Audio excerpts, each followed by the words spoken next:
of an increasingly challenging time. Climate change has brought our world to the very precipice of collapse and threatens our existence. Political volatility has created a fractured and divisive world.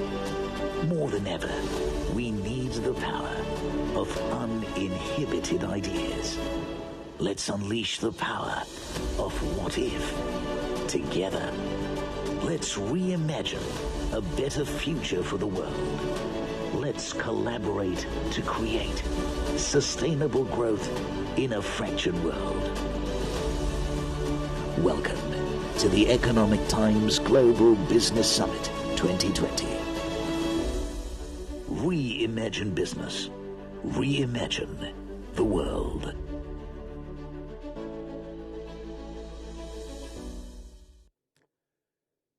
A glorious 5 years. Round of applause for that, ladies and gentlemen. Indeed, a wonderful video, and it sets us up for GBS 2020. Now, these are testing times. All major countries face the challenge of the 3 E's: how to keep the economy ticking, how to protect the environment, and how to manage an epidemic. By the time the show ends on Saturday, we hope to have answers from GBS speakers and panelists as we leave this wonderful setting. Let's get down to it and welcome our first speaker for this wonderful evening. A round of applause for Sherry Blair, ladies and gentlemen, a formidable lawyer, a globally renowned champion of women empowerment. Ms. Blair's theme is standing out and speaking up. Ma'am, the stage is all yours.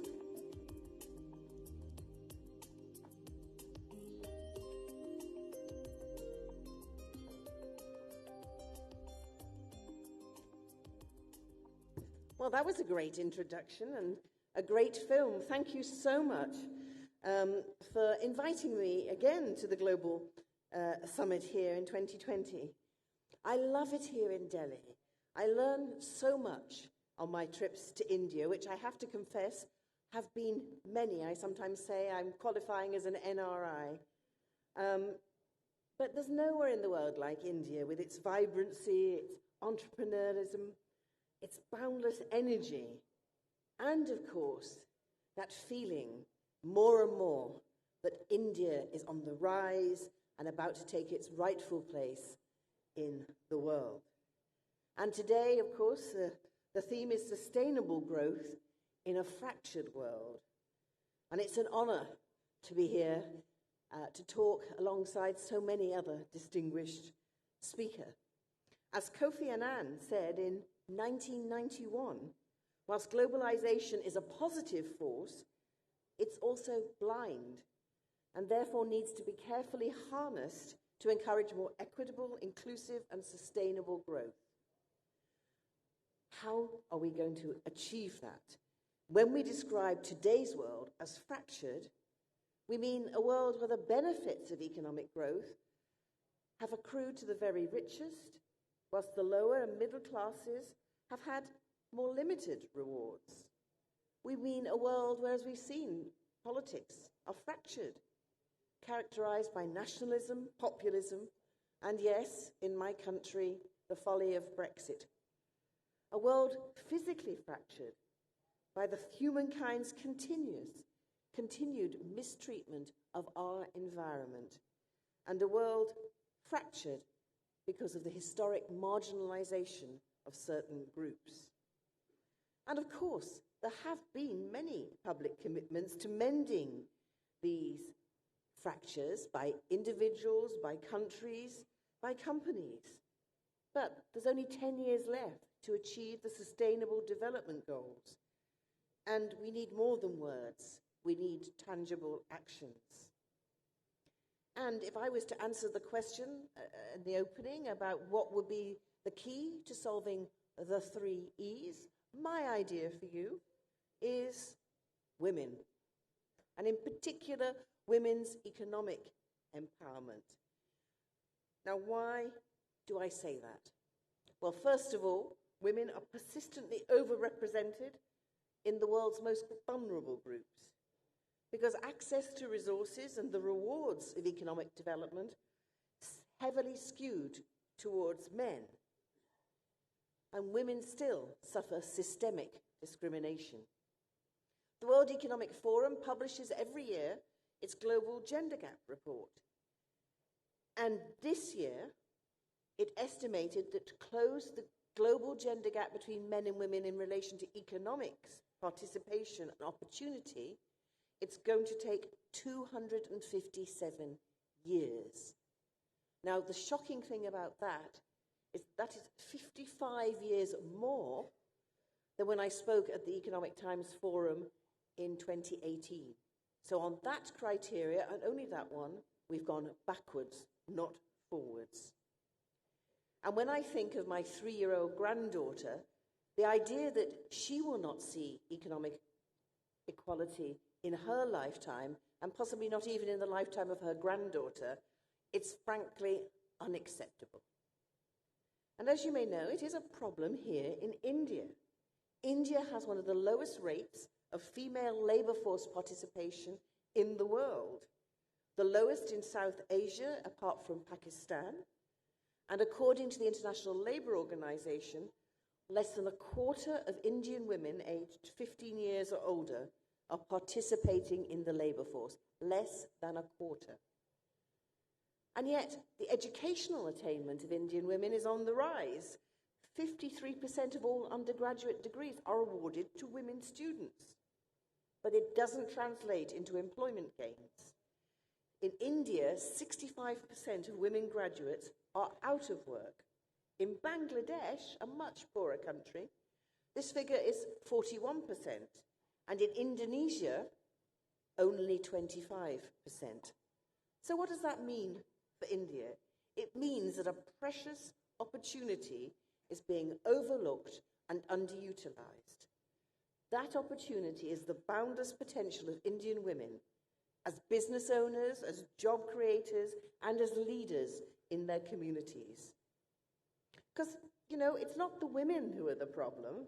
I am an eternal optimist, and I believe in the power and the potential of women.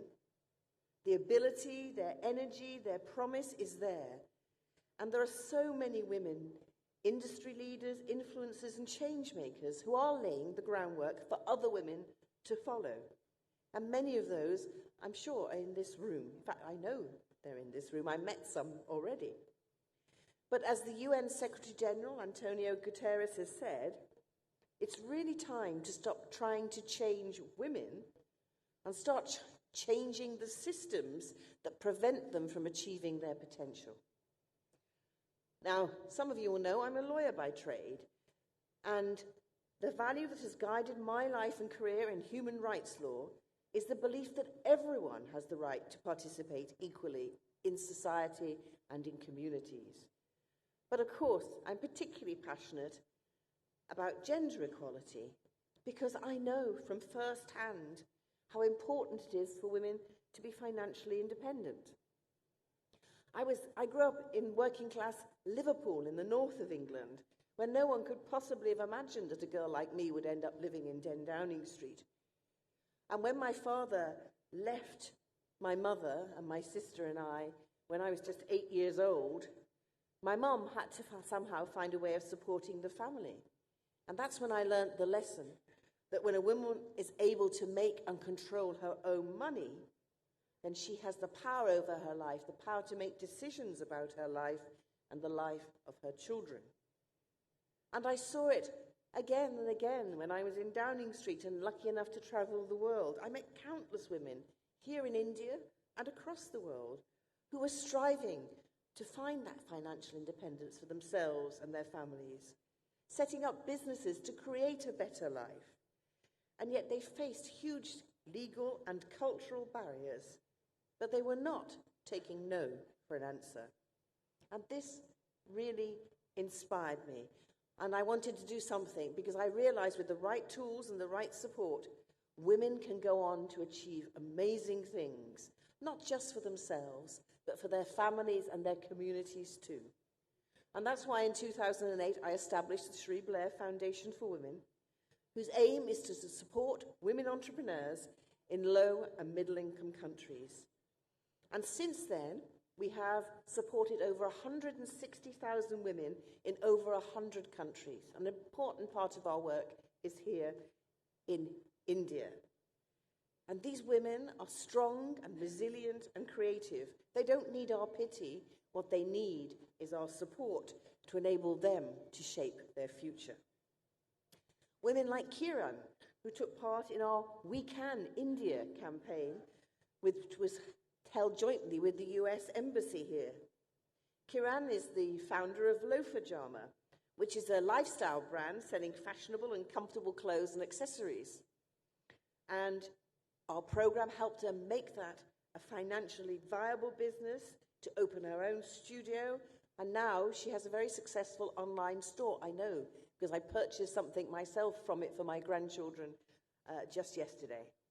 Or what about Akana, who runs a senior care company called Samvedna?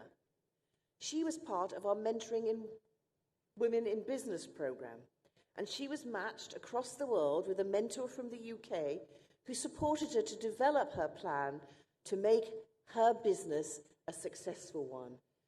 She launched the business in 2013, and since then she's had many professionals, clinical psychologists, nurses, carers, and has established a successful home care program here in Delhi, as well as 2 day centres for the elderly.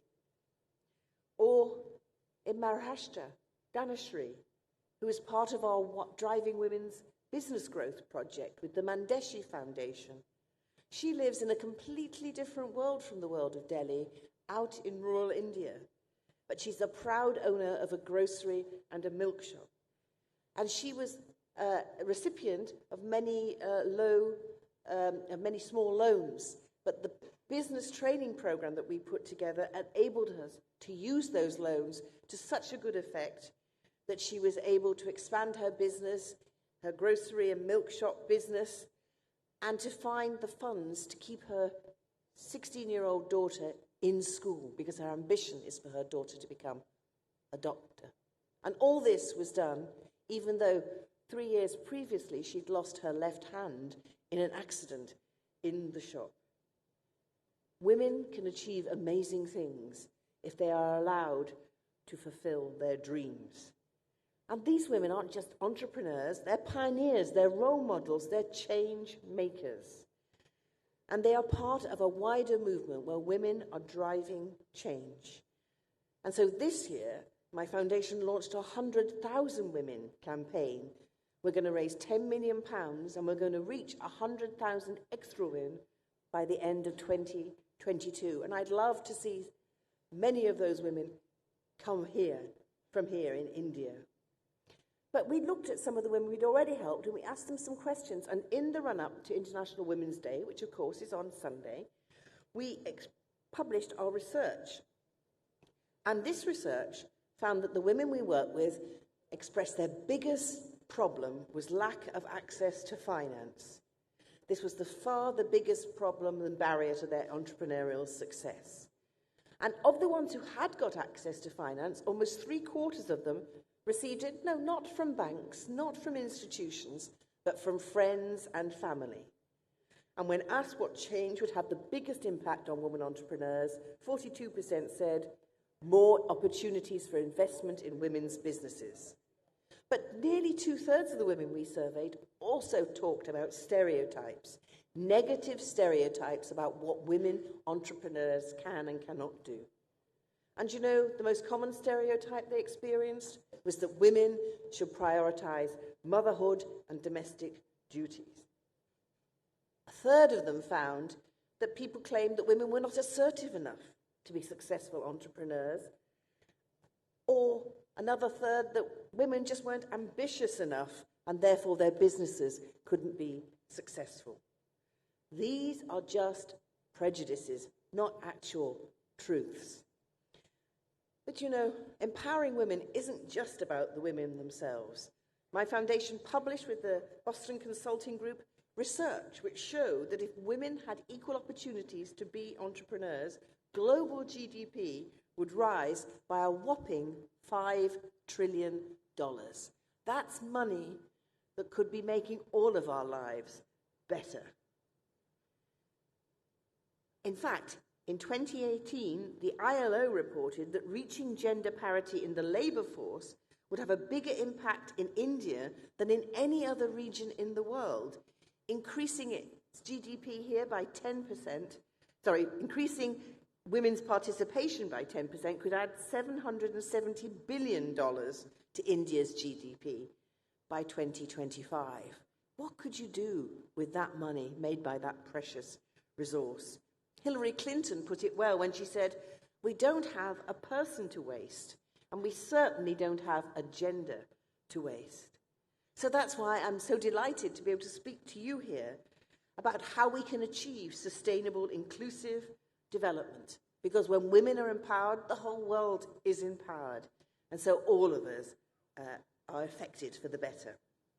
But what can you do in this room? What can you do to help this movement? Well, be the change that you want to see. If you're a CEO, and there are many in this room, be proactive about your recruitment in your board level and also at your executive level. Make tackling gender pay inequality a priority. Or if you're one of the many creative professionals in this room, harness your talents to improve the way women are depicted in the media so people don't come out with the ridiculous idea that women are not ambitious. Use your platform to change the way the decision makers think. And if you are a decision maker, if you are a lawmaker, then do more to remove the legal obstacles that still exist to make it harder for women entrepreneurs to succeed. If you're a financial institution, think of those statistics. Why are you not lending to these women so they have to find resources from their own families and friends? You can change the discriminatory practices that prevent women accessing capital. And if you're a woman, support each other. Madeleine Albright put it so right when she said, "There's a special place in hell for women who don't help other women." Don't be one of those women. Encourage through supportive networks, through being a role model, through mentoring younger women. Support and celebrate one another. And as for the men in the room, this conversation is about you too. Don't just switch off. Don't think it's put in a box that says it's nothing to do with me. I say you are, part of the problem, but you must also be a very large part of the solution. So I'm sure that many of you coming here today do a lot to advance and support the women in your own lives, but extend that beyond your own families and your own social groups, and understand that unless we empower all the women in the world, whatever their background, we will not, any of us, men or women, achieve the sustainable development goals, and we will none of us reap the benefits of the globalization that are still there if we engage with it in a non-blind way, but in a seeing way that ensures that the development is sustainable and open to all. I know there's an exciting future for India's women and for women the world over. So come join with us and let's make globalization work for all. Thank you.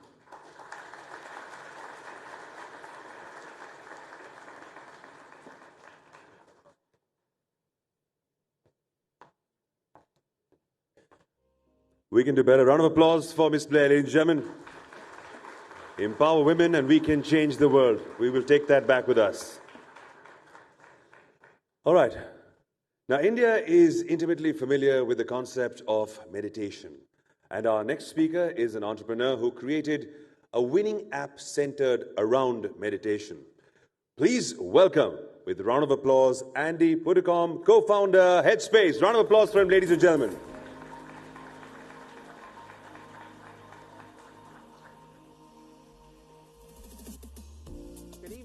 Everybody, is this working? Okay, yeah, okay. It's a pleasure to be here. Thank you for the invitation, GBS. Thank you for the invitation, Times Group. It's an honor to be back in India. India is one of my favorite places in the world. It holds a very special place in my heart. For For those of you not familiar with the story of Headspace, I set off as a student, I was 21 years old, a really long time ago, to become a Buddhist monk in northern India. So I don't know where you are with your mind right now, but I got to a point in my life where my mind was really busy, to the point where I didn't really know what to do with it. And the only logical sort of conclusion was to become a Buddhist monk. I know it sounds radical, and I'm not recommending that as a course of action for anybody here tonight. But for me, that was necessary. And so I set off for the Himalayas, and it began a 10-year journey which was transformative for me. And it's an interesting thing. I'm aware of the irony, by the way, of an English bloke standing here in India talking about meditation. Arguably, India is the birthplace of meditation. I was fortunate enough to come here. But it's interesting, kind of in the West, people talk about meditation and mindfulness being a fad. If it is a fad, it's probably like the longest fad that's ever been around. It's been around for sort of 2,000 or 3,000 years, at least.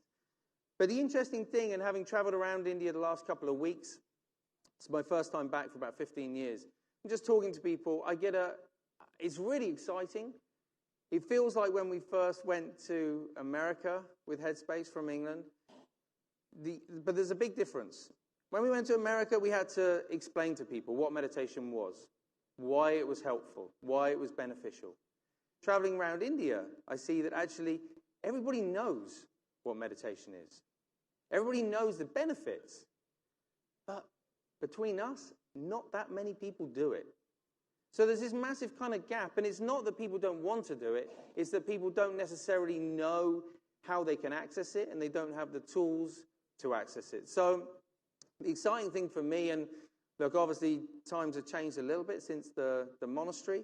I never imagined that I would be doing this kind of thing. But over the last 10 years through Headspace, we've had the good fortune to go out and create a community of over 60 million people in 190 countries around the world who are really dedicating their time, even if it's just a little bit of time, every single day to look after the health of the mind. And the thing that gets me excited is that it's not just about those individuals, it's about the people around them in their lives. So how we show up in life impacts not only ourselves on a daily basis, but also our families, our colleagues, and everyone else around us in society. So we decided not to stop just with reaching individuals. We now serve businesses as well. We serve over 20% of Fortune 50 companies, and we've now set up a healthcare company that allows us to move into mainstream medicine. And I think it's interesting, this confluence of authenticity, which India provides, and science, which is becoming, I guess it's testing the rigor of these exercises. Anecdotally, we all know they've worked for a really long time.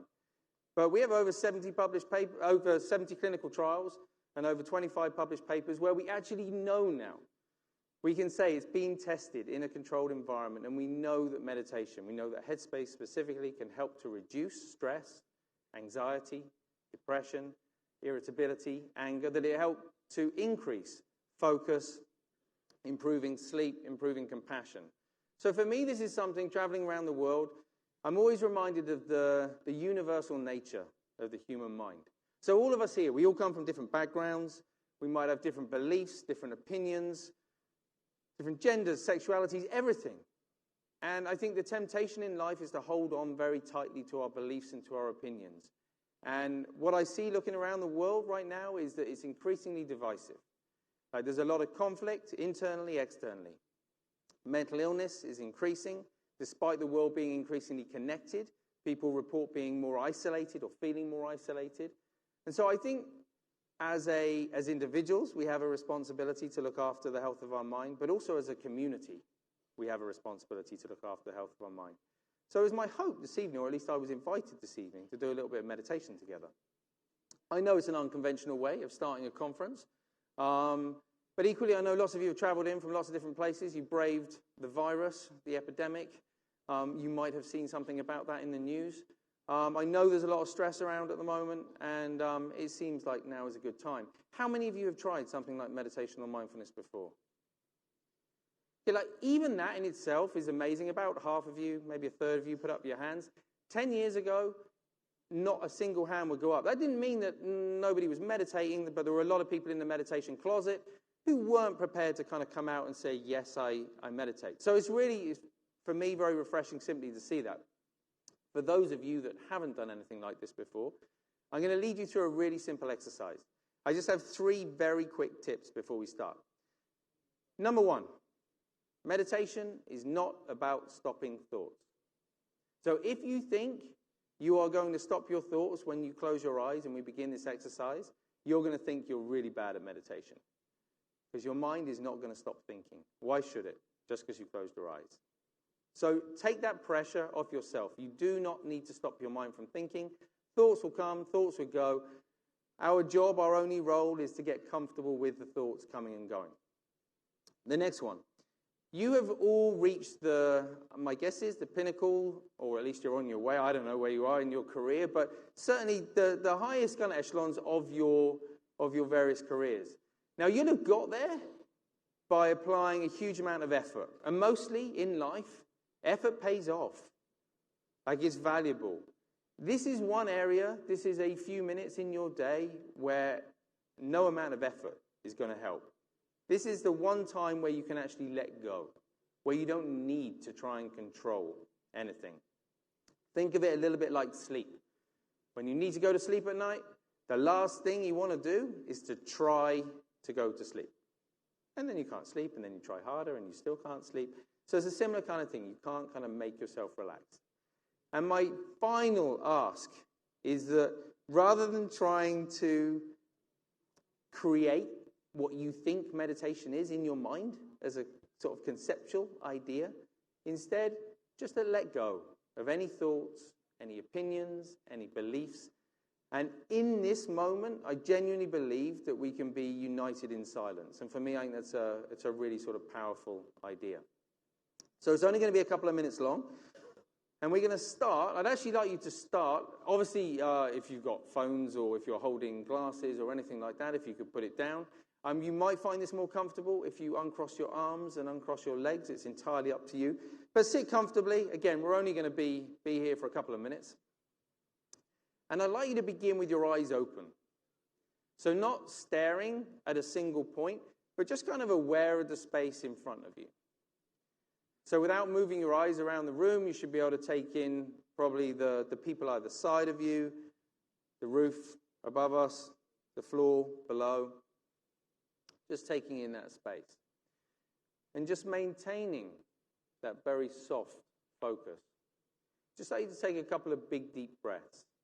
Breathing in through the nose. And out through the mouth.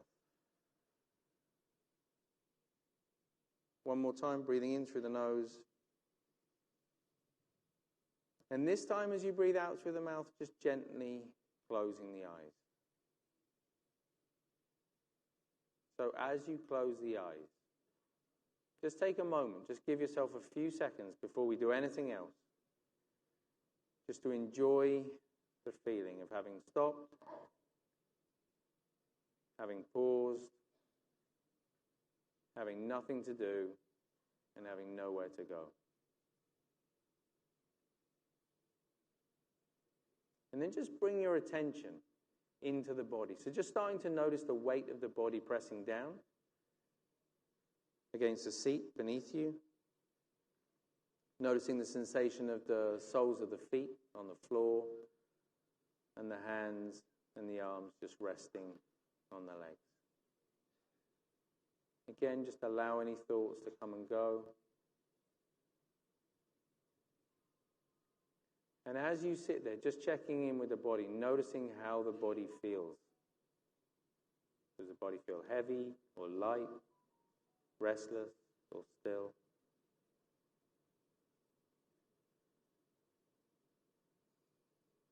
And as you pay more attention to the body, you might just start to notice that movement of the breath. So as the body breathes, it creates a rising and falling sensation. You don't have to breathe in any special way, just let the body do its own thing.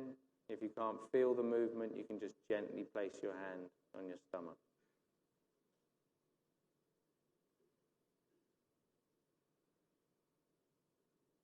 And we're just going to stay with the breath for the next 30 seconds.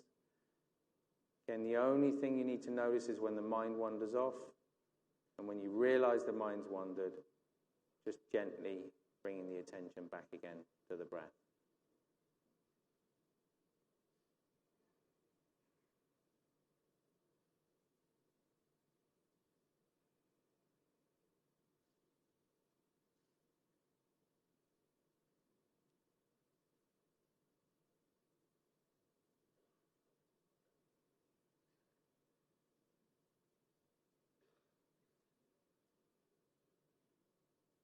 And then very gently just begin to bring the attention back once again to the body, back to that feeling of weight,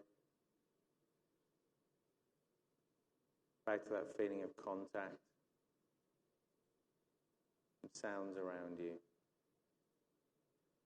And whenever you feel ready, you can just gently open your eyes again.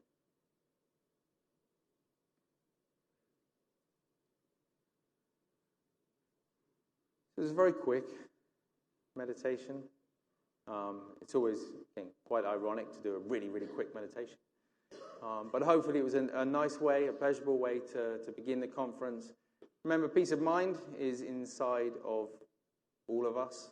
We just need to know how to find it. Enjoy the conference. Thank you very much.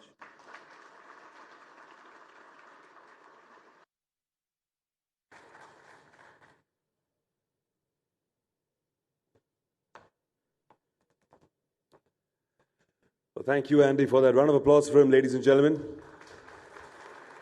for putting us all into such a good headspace, feeling nice and relaxed, easy, calm. Our nerves are calm right now, but things are going to get heated up once again. Whenever that happens, we'll remember his techniques to calm ourselves down once all over again.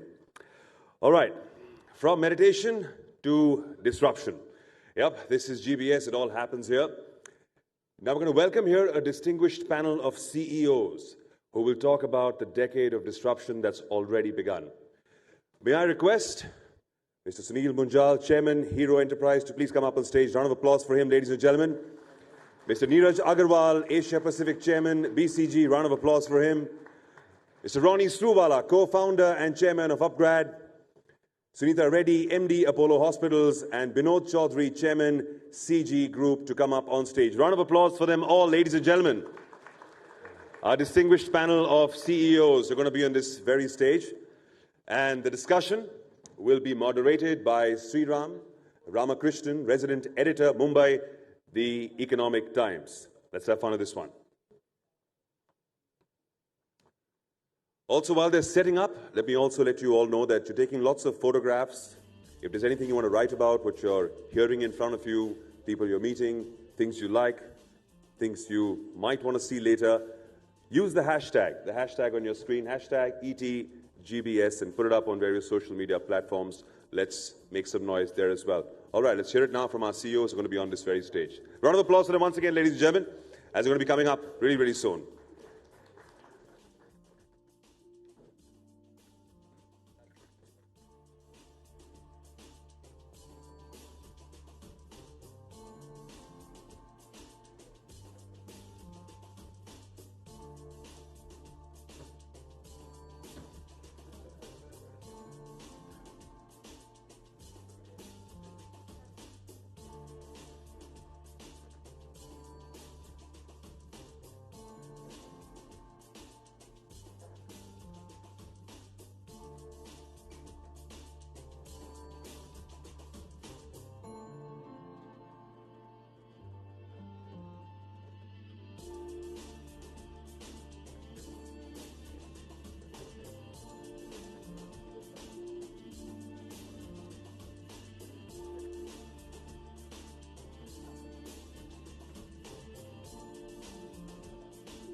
Good evening, ladies and gentlemen. Thank you very much, and it's great to see all of you here at this edition of the ET Global Business Summit into its fifth most successful year. The weather in the nation's capital is pretty good. It's a lovely day outside. I hope I can say the same thing for global markets or the economy. As we gather here to talk about disruption, we probably are getting disrupted every minute and every hour by what's really happening around us. And what better way? I was just thinking when I was standing behind and listening to Andy saying this, nothing more disruptive than a Silicon Valley entrepreneur coming and teaching Indians about meditation. That's really the height of disruption. So if I could just start with, I'll start with Neeraj. A little bit of a broad question about disruption and about the impact on global economy. If you look at the last 20 years, the world has changed dramatically, drastically. Whatever you see in the year 2000, you don't see now. So many companies have changed, so many companies have gone out. But at the same time, except for the global financial crisis that happened, the global economy has grown, expanded, incomes have grown, prosperity has grown. Disruption is good for everybody, right? Why are we worrying about it? Neeraj. Every crisis creates an opportunity, so in that sense, disruption is always welcome.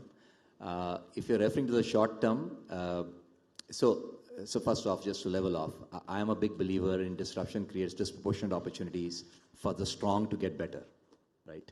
So it depends on what your starting point is. Every disruption, people who are strong or companies who are strong tend to gain market share. There is a short-term blip, but they come out stronger. So that I would say that as a general principle. Having said that, if we step back for a second, obviously while the disruption is happening, you feel the world is going to collapse, and you stop trusting your basic business instinct. So it's very, very critical that we retain our eye on the ball and trust our own instinct. There will be a lot of rumors flying around. Trust your own instinct. And the world after disruption is very different from the world before disruption. So in this case, for example, with the coronavirus thing, there will be new supply chains which will come.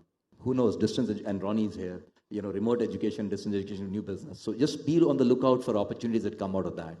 And the strong will get stronger, is my view. So the stronger get stronger at disruption and be on the lookout for opportunities. And you mentioned education, and I will come to Ronnie on this. We'll talk about entertainment as well, but first education. What are the opportunities you think that businessmen can get out of disruption? Either you see the fact that disruption is going to happen before and you take proactive steps to counter it, or you make use of whatever opportunities are available and go do something very different. How do you do that? I think my personal view is the word disruptive is very close to destructive. And sometimes, therefore, people look at it with a negative connotation. People look at it with a lot of trepidation. And then some people look at it with a lot of positive. I prefer to look at this with a sense of nonlinear thinking. Right. And I define that with two real facets. That is the past and precedence really relevant? And I think if you look at what is disruptive, the first thing you're questioning is what happened yesterday, what happened the day before. So I think if you can look at how we're disrupting and is precedence really relevant? And the second thing, which is something I ask all my colleagues and fellow entrepreneurs from time to time is, how many risks or what risks did you take today? So I think we really want to be disruptive. I think we need to figure out how much of weightage we're giving to precedence and what are the risks we're taking every day. Right. So you're saying that precedence really shouldn't matter, and it's all about how you. I personally believe so. It's all about how you look at the world and how you try and change it in the way that you History is good. Legacy is good. I think precedence. We seek a lot of refuge in, well, this is how it used to get done, or this is how it gets done, versus what you need to look forward for. Right. Mr. Munjal, if I could come to you on this issue of whether precedence is really important or relevant, and you look at the opportunities available before entrepreneurs, the whole loads of opportunities available, dozens of opportunities available. Why should you look at disruption as a negative thing? Why should you look at it as a bad thing at all? So first, disruption is not new. It's always been around. It's right. Like change. It takes place all the time. What you have to watch out for is the pace at which it is happening.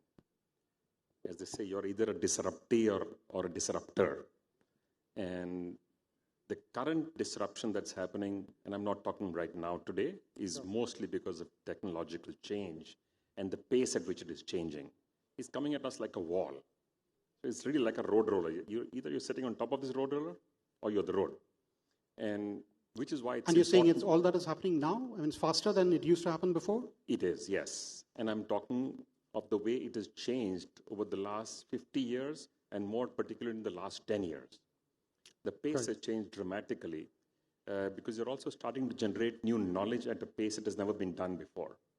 And this new knowledge is actually being applied back into business and more importantly into business models now. So you're absolutely right that this creates new opportunities. One, if you're a successful organization, if you're a liquid, cash-rich organization, you can go out and acquire companies which are disrupted, which have either lost their way or are suffering for a whole host of different reasons, but that's an opportunity. So for companies investing, companies acquiring, it's a massive opportunity today. And we are seeing this more particularly because of the financial system right now itself suffering. So that's created a whole host of new opportunities for those players who are sitting on the margins of the system. It's truly a unique time, actually. It's really a unique time. Sunita, you had a different, contrarian view on disruption. You want to share this view with us? I think, like most of the speakers had said earlier, for me, it's not about disruption. I think disruption is more about evolution that you're not prepared for. So like Homo sapiens, how we've evolved, today if you look at lifespan itself, from 2010 to 2016, we've increased life expectancy by 5.5 years. In 6 years, we've done that.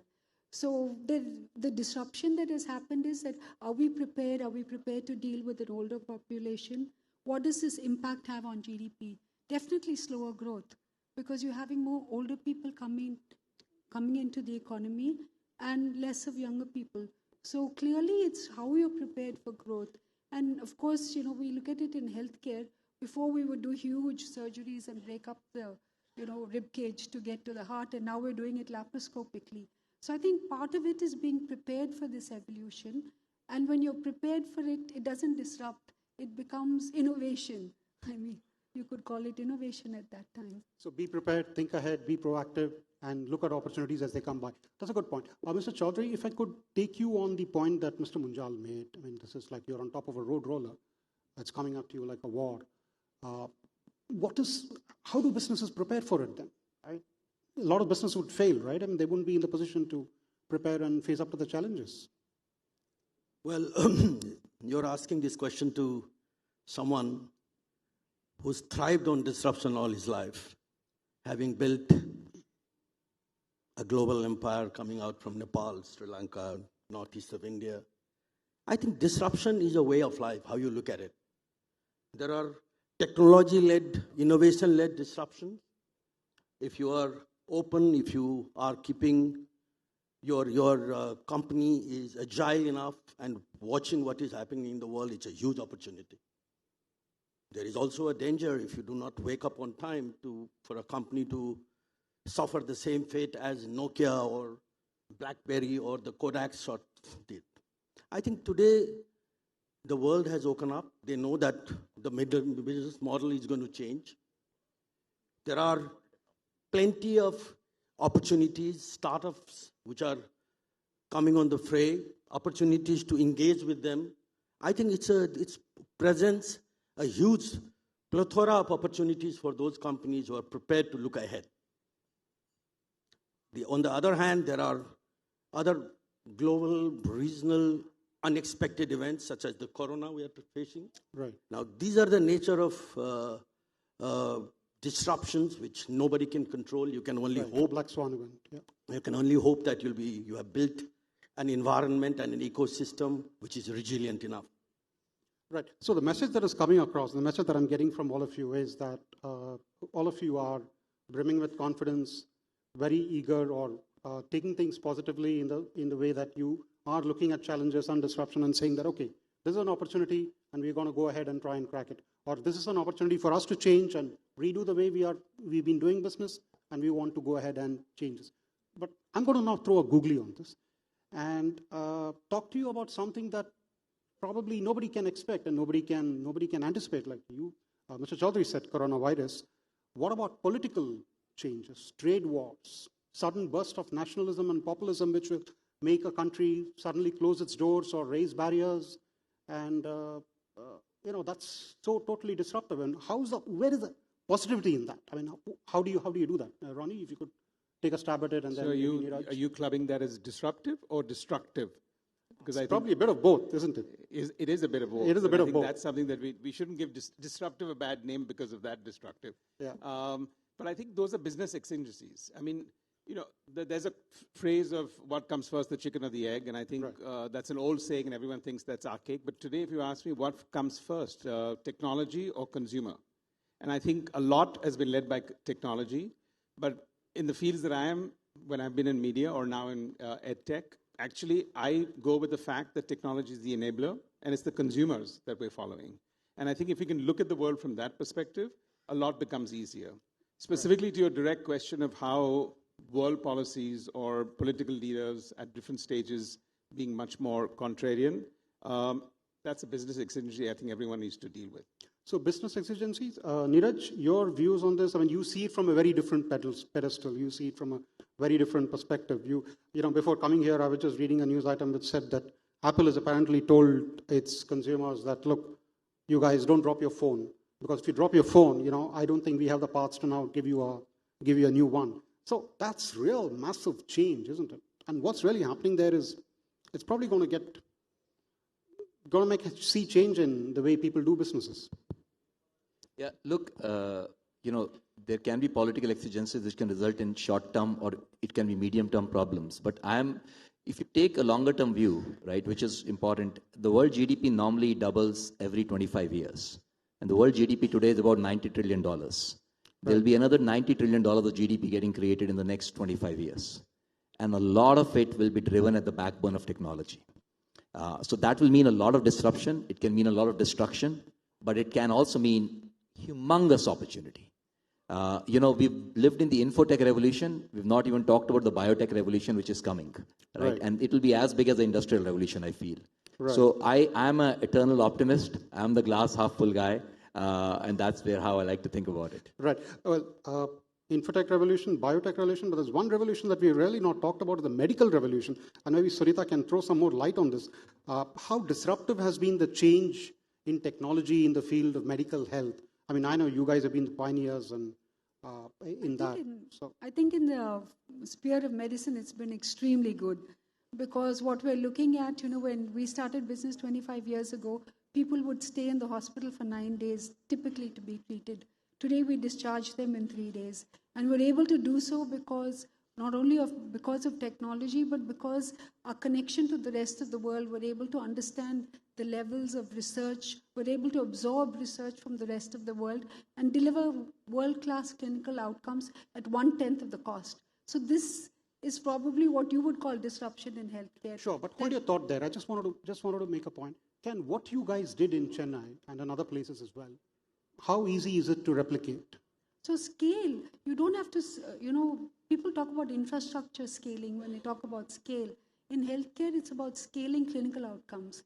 And that is our unique DNA, that's unique to our DNA, and we're able to do it. So today, if we're doing a robotic surgery in Chennai or in Delhi, soon we'll be doing it, 200 kilometers away through robots manipulated in Chennai. So clearly, telemedicine is proof that we're able to take it to a distance, that we're able to scale innovation.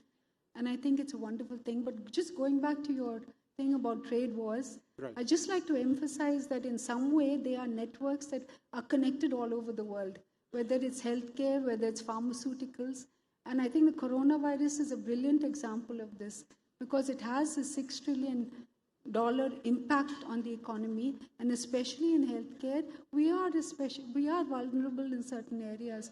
So yes, while we are going local, there are still networks that we need across the world. Right, you're talking about the opportunities that come with the fact that this virus has created such a big scare. Is that how it is? Yes. Right, okay. So, Mr. Munjal, if I could come to you on this issue of taking advantage of disruptive forces and disruptive elements. What Sunita said about medical technology and medical health. Manufacturing, that's another area where this can be done and done in a very big way. I want to actually push further a little bit on this comment that she made. There are three aspects in this very field of health and the universe of health, which are a great opportunity right now. One is, we keep talking of India being the youngest country in the world soon. We forget, in the next 12 years, it will also be the oldest country in the world. Right. And at this moment, we are completely underprepared. We've done nothing for them. Not even our buildings are designed. We have no clothes designed. We have no grab rails in buildings. There's a whole host of things which are an absolutely amazing opportunity to take on as business, at the same time a fantastic social service for the elderly. The second is that the medicine itself is changing now to much more preventive and public health. Right. And the third, which is now because you're able to do gene manipulation at the embryonic stage itself. Right. So you are, in some sense, I don't quite mean it like in the movies, but able to create super babies. Right. So I think each one has a series of opportunities attached to it. Until we get there, we have to continue to do what Sunita does. I can see a big smile on Sunita's face after you said. But all of them have begun in not just labs now. Many of them are outside the labs. Right. Okay. Mr. Chaudhary. So, but manufacturing itself, as you say, is attached to almost any of the activities that we've spoken of in a number of conferences. Each of them requires, so if you look at a country like India, if China is in trouble, now there is no single supply chain in the world which is not affected. Not one manufacturing supply chain in the world that's not impacted. And that's an opportunity for us. That's an opportunity. It's an opportunity for the world. India will not get the full advantage, but we must put our best foot forward and see what we can do. And we also have to remember that no matter what plan you make, you cannot isolate yourself from the rest of the world, even if you want to. Absolutely. Even if politics drives this, even if walls get built, you cannot do this today. Right, absolutely. Neeraj, you want to I was just going to add to Sunil's point that there's a lot of boardrooms around the world which have this concept called the 1+1 strategy now, which is, along with China, they want to pick up one more country. Now, that can be certainly India, but otherwise it's likely going to be Vietnam or Bangladesh. So we need to be thoughtful about there is a here and now opportunity which gets accentuated with some of the recent developments. Right, absolutely. Mr. Chaudhary, a country like Nepal also has opportunities in whatever is happening around the world?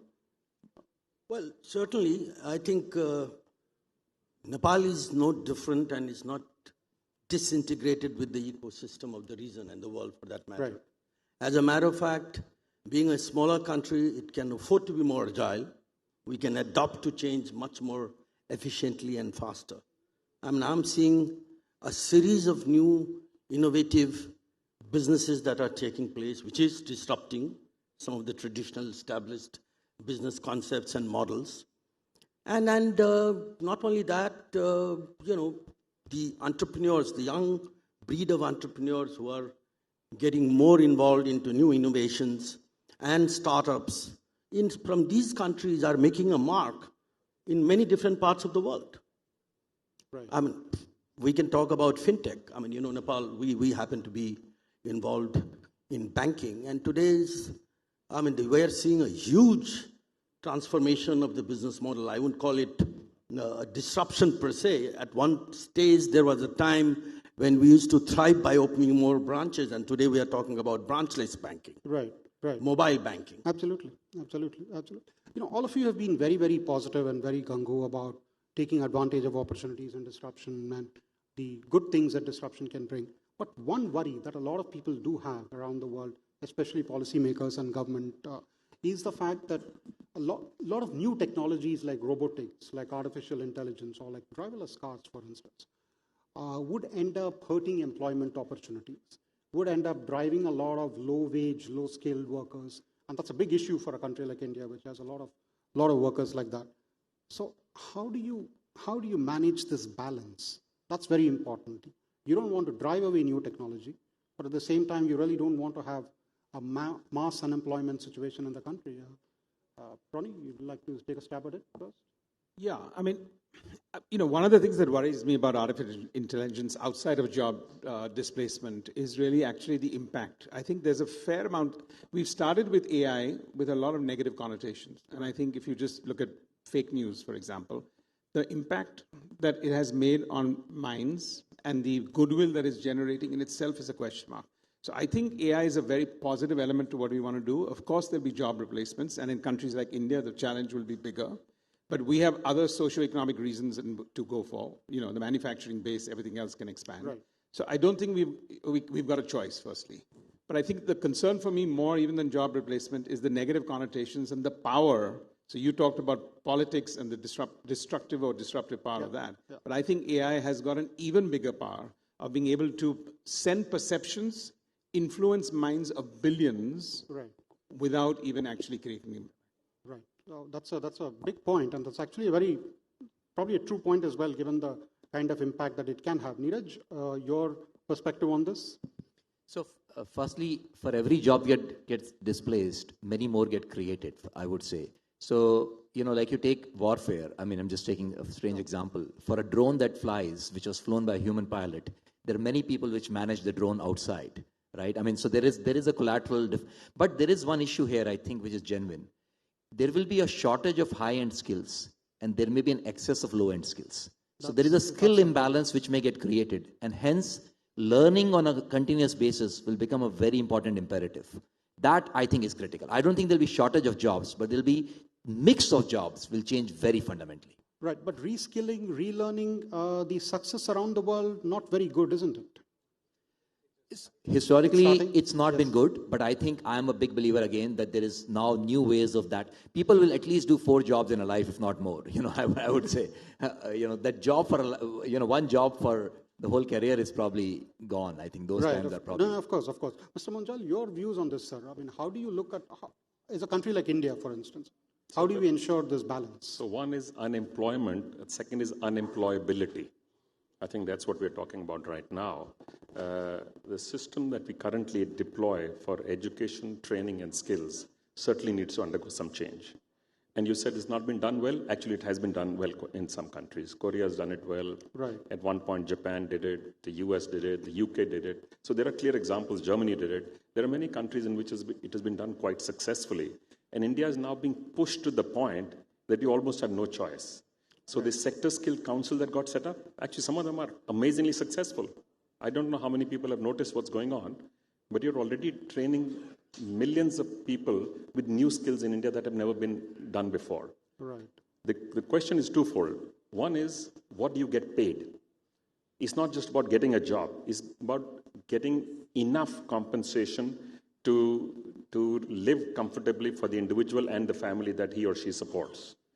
And the second is, this was the earlier conversation with Sherry Blair was having earlier, is creating a better gender balance. The smarter half of the population is currently not engaged fully in the economic activity. And by the way, that is the much smarter half of the population. Right. So you're saying as a country we should embrace artificial intelligence and embrace the new technologies that come? Absolutely. There are 2 aspects to it. One is it is going to take away some jobs. That's for sure. Second, it's also a tool to use for this very same reason and purpose of training, education, skills. Because today our problem is 2. One is reach, second is quality. You can actually fix both significantly with the use of good technology. Right, okay. And one person who can really talk on technology is Sunita, who's, the new technology that's come in hospitals now. That would have affected employment, and that would have also affected the employability of certain people. So what are the learnings that can really come from the healthcare industry? I don't think that technology has affected jobs in healthcare because of the acute shortage of nurses and doctors, not only in India and the rest of the world. In fact, we have 40% of the good doctors in America are from India. So clearly, I don't think that it'll be a big disruption for jobs. What I would like to add, going back to our earlier point about aging population, is if you look at the demographics, population growth is slowing. So there's really not going to be that much unemployment that we're looking at. There'll be more people needing to look after the older people. So I don't think, it's going to make such a big impact. What I would like to talk about in technology is that we are creating a universe which is a mirror universe, and I think Yale University described it really well. So using data, we're creating a mirror universe and we have a deeper understanding of the human being where we're able to do a risk scoring on his healthcare profile and what he will need and what will be the clinical outcomes. And I think that this predictive healthcare, not artificial intelligence, but human intelligence, is going to result in better outcomes for everyone. Right. So you're saying the demographic dividend is slowing down? Not Yes. so much of a big force? All over the world, it's slowing down. If you look at population growth And rates. if you don't train and skill, it can be a demographic nightmare, by the way. You Right, also absolutely. have to measure the social and the human cost of this transition. While we're all talking of technology, there is a cost to it. And I'm not talking just money cost. The cost of disruption to human beings' lives. I think that's something which also needs to be handled very, very carefully. Right. No, absolutely. Absolutely. Neeraj, you wanted to have a point on this? Yeah, we were doing a recent or consumer study on gig workers. These are people who are self-employed, small-holding farmers, women who are not employed, So one of the things we found was they had a mental belief that more skilling is not going to give them more income. We need to break that mental barrier. If people feel that incremental skilling is going to result in incrementally more income, I think that will create a huge societal impact. And I feel technology and skilling platforms. Sorry? That's surprising, isn't it? It should have been a little obvious that more skilling would lead to higher prosperity. I mean, I'm just, they feel mega jumps create more income, but small increments don't create more income. Right. So that's the point I'm trying to say. Right. And Okay. I feel there is a shift which can be made there. Shifts which can be made there. Ronnie, your views on skilling opportunities that can really take care of disruptive Well, forces? I think I made the first part, my first innings are living out of storytelling. And I think my second part of my innings I'm now doing with lifelong learning. And I can tell you the excitement and the disruption that's happening in the entire edtech space, like health tech in many ways, is phenomenal. I mean, amongst everything else, let me give you an anecdote that when we're doing our online and edtech, we have the most heartening part for us is when we have working professionals who have been less handicapped, visually impaired, hearing impaired, speech impaired, who are sitting now in a classroom, technology, you're completely agnostic of that sort, having the same caliber of learning that they can. Right. We have special ones specifically just for the armed forces because it's a career movement that goes forward. I'm just giving this as small segments of what we want to do. But I think overall for a country like India where we need to go back, nobody's going back to college. Our socioeconomic reasons are not going to allow us to start going back to a physical place. Right. And therefore, EdTech is the way that can do two things. Handle the faculty shortage that we have in the country and our ability to get people to upskill or upgrade themselves, whichever way they want to look at that in their careers. Because actually, we need to be an economy which is going to have to create intellectual property. Right. I think today for us to now be an outsourcing economy in the next century means we've lost the plot. Right. So the no more factory of the world, that's over. But with creativity, with a sense of innovation, and with creating intellectual property. So it's more about trying to go down the road that Korea and Japan have did so many years ago. Absolutely. We've got the home market and a global market. Right. Okay. That's great. I'm afraid we're completely running out of time. So I just have time to ask the panelists one last question, and taking off from what Ronnie said, about the way India Inc. and India can really take advantage of these opportunities, the disruption that is going on around the world, both in terms of technology, in terms of trade, in terms of global supply chains getting rejigged and restructured. You're probably not going to have Apple depending heavily on Chinese suppliers anymore. So what are the opportunities that we can take advantage of, and where do you think that we can go? I mean, I'd start with Sunita, and then we can come around the... I think we have a great opportunity if you look at data. If you look at data alone, the Indian population represents a heterogeneous data source. If you use this data well, in which you really overlay what they would call artificial intelligence and use it for preventive healthcare, you could do a great job. I know Sunil spoke about gene editing. That's one part of it, but I think the other part of it is keeping the human being healthy by using artificial intelligence on the data that we already have. So that could, and proof of that is, if you look at the human body, our heart rate is our digital signature. Right. So digital was discovered long ago. It's just how we use it to monitor people's health. Right. Mr. Munjal? So I think there's an enormous opportunity, and I'm going to use one word consistently. Low-cost education, low-cost healthcare, low-cost transportation, low-cost storage, low-cost logistics. And I'm using the word low-cost deliberately because there is about 600 million people in India who consume near nothing to near nothing. So that is an enormous opportunity. See, that's right the bottom now of that the we have. pyramid market that you're talking about. Yeah, but it edges up quite a bit. If you see, the real consumption is only at the top. Right. And so there's a big market out there which is just waiting to be served, and technology is an amazing opportunity to actually get there. Right. Neeraj? You know, we have to leverage our scale. I think scale is something we have distinctively. Many markets, many segments we serve with an obligation mindset. If you can serve with an opportunity mindset, it can be fantastic. I think what has happened in the payment space in India, the stack, the frugal architecture is trailblazing. Can we create digital ecosystems like that across a variety of sectors? Be it health, be it education, be it agriculture. I think then that can open up a plethora of opportunities, I feel. Right. Mr. Chaudhary? Well, I think one has to look at it based on industry specific, including the environment that you are within and who you are competing with. It's very difficult to generalize, but the objective has to be to make product and services more affordable, more efficient.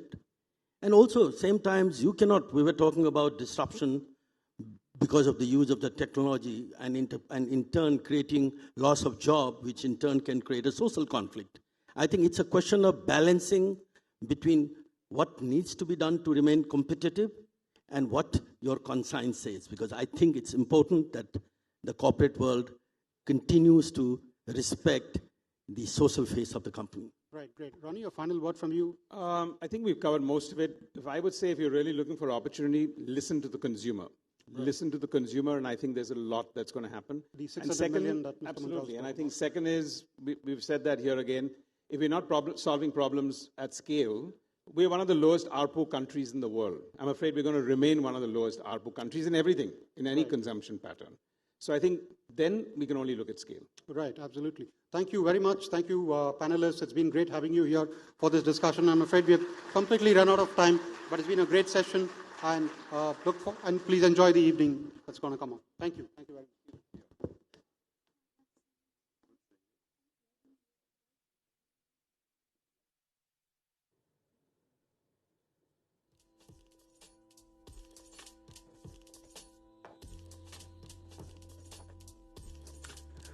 We can give a huge round of applause to our panel on this very stage, ladies and gentlemen, distinguished CEOs, and of course, a big thank you to Sriram as well, and telling us what we need to really get prepared for in the future. Could have gone on listening to that chat, but great to have such eminent, wonderful speakers on this stage holding the mic and talking to us. Well, lots more waiting in the wings, as I told you earlier. Now, our next speaker is someone who took a simple idea and made it into a brilliant thing in life. He started by folding handkerchiefs in a dry goods store and built a private equity firm that manages assets of more than $500 billion. Wow. Maybe I should have started folding handkerchiefs back in the day. Ladies and gentlemen, let's give a huge round of applause and a big welcome to the man with the idea. Please welcome Stephen Schwarzman, Chairman, CEO, and co-founder of Blackstone Group. Sir, we'd love to have you up on stage. And we'd also like to call on Bodhisattva Ganguly to please have a chat on stage. The key focus is creating sustainable business.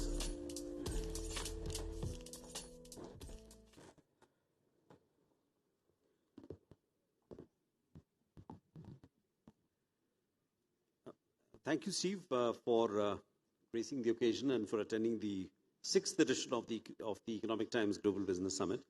I'd like to start off with, you've recently written a book which has got to the, if I'm not making a mistake, on the NYT bestseller list.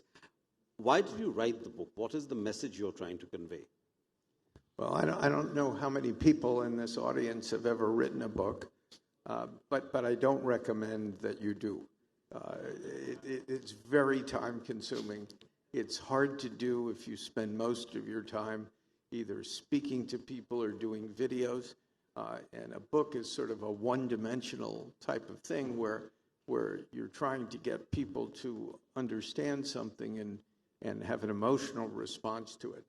And the reason why I wrote this is I used to just sort of sell product for our company. and I went to a meeting with one of the biggest investment pools in the world, and the head of the company didn't want me talking about what we do.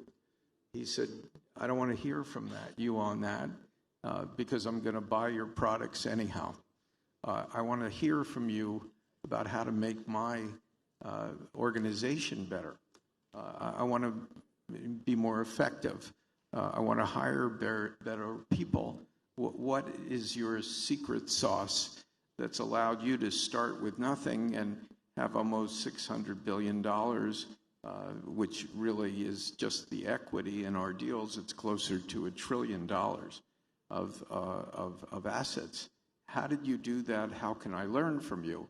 And so it was an interesting experience. And then what started happening is wherever I was going, somebody was asking me something that wasn't directly on point. So I figured I could stop these 2.5-hour conversations if I just wrote a book and I told them to read it. They still asked me to talk about it, but I wrote the book anyhow, and it's become a bestseller, and apparently it's very funny. And we did it with big type and wide margins, so you could feel you're turning those pages quickly. I found out by accident, because people write me emails all the time, and they want to be my friends. And I've got enough friends. So that's odd. Every day I get these. But the strangest thing is when people started saying, I give this book to my son, or I give it to my daughter. That was never my intention. And I kept thinking, why are all these people, who are adults, giving this to their children? And I realized that for people in this audience and other types of accomplished professionals, that you have one type of relationship with the outside world where you participate and compete, and you have another set of relationships with your children. And I'm now on to grandchildren. But your relationship with your children or your grandchildren is one that's very supportive, it's loving, and the personality that you might be in the outside world is different. And adults have a very difficult time explaining who they are in the outside world to their children who don't see them like that. And also, for the most part, children don't want to hear anything from their parents about the real world. Right. So the book has ended up being a mechanism for parents to communicate their values to their children, which was sort of a shocking surprise to me, but probably a quarter of the people who bought it have done that. Right. So we'll come back to the book later, but I just wanted to, you've been now in India for quite a few days. You've spent time in Bombay. You've met a lot of entrepreneurs in India. How do you find the Indian, and of course you have a large business in India, value of your portfolio is more than 50 billion, which would make you among the largest industrial groups in India, certainly in the top 10, possibly even close to the top 5. How do you find the Indian business situation, the Indian entrepreneurs you've encountered? Is there some message that you would like to give to them? Yeah, well, we've been active at Blackstone here in India since 2006, and actually I was at one of your other summits as a speaker, and I've seen India in its very positive, aggressive mode. When we started doing transactions, every set of numbers we got from every company showed that they would definitely grow at 9.5% a year.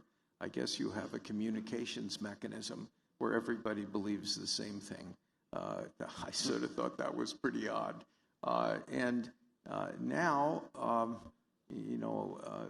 this trip to India, for me, we see growth at half of that, really, somewhere around 4.5. Inflation is high.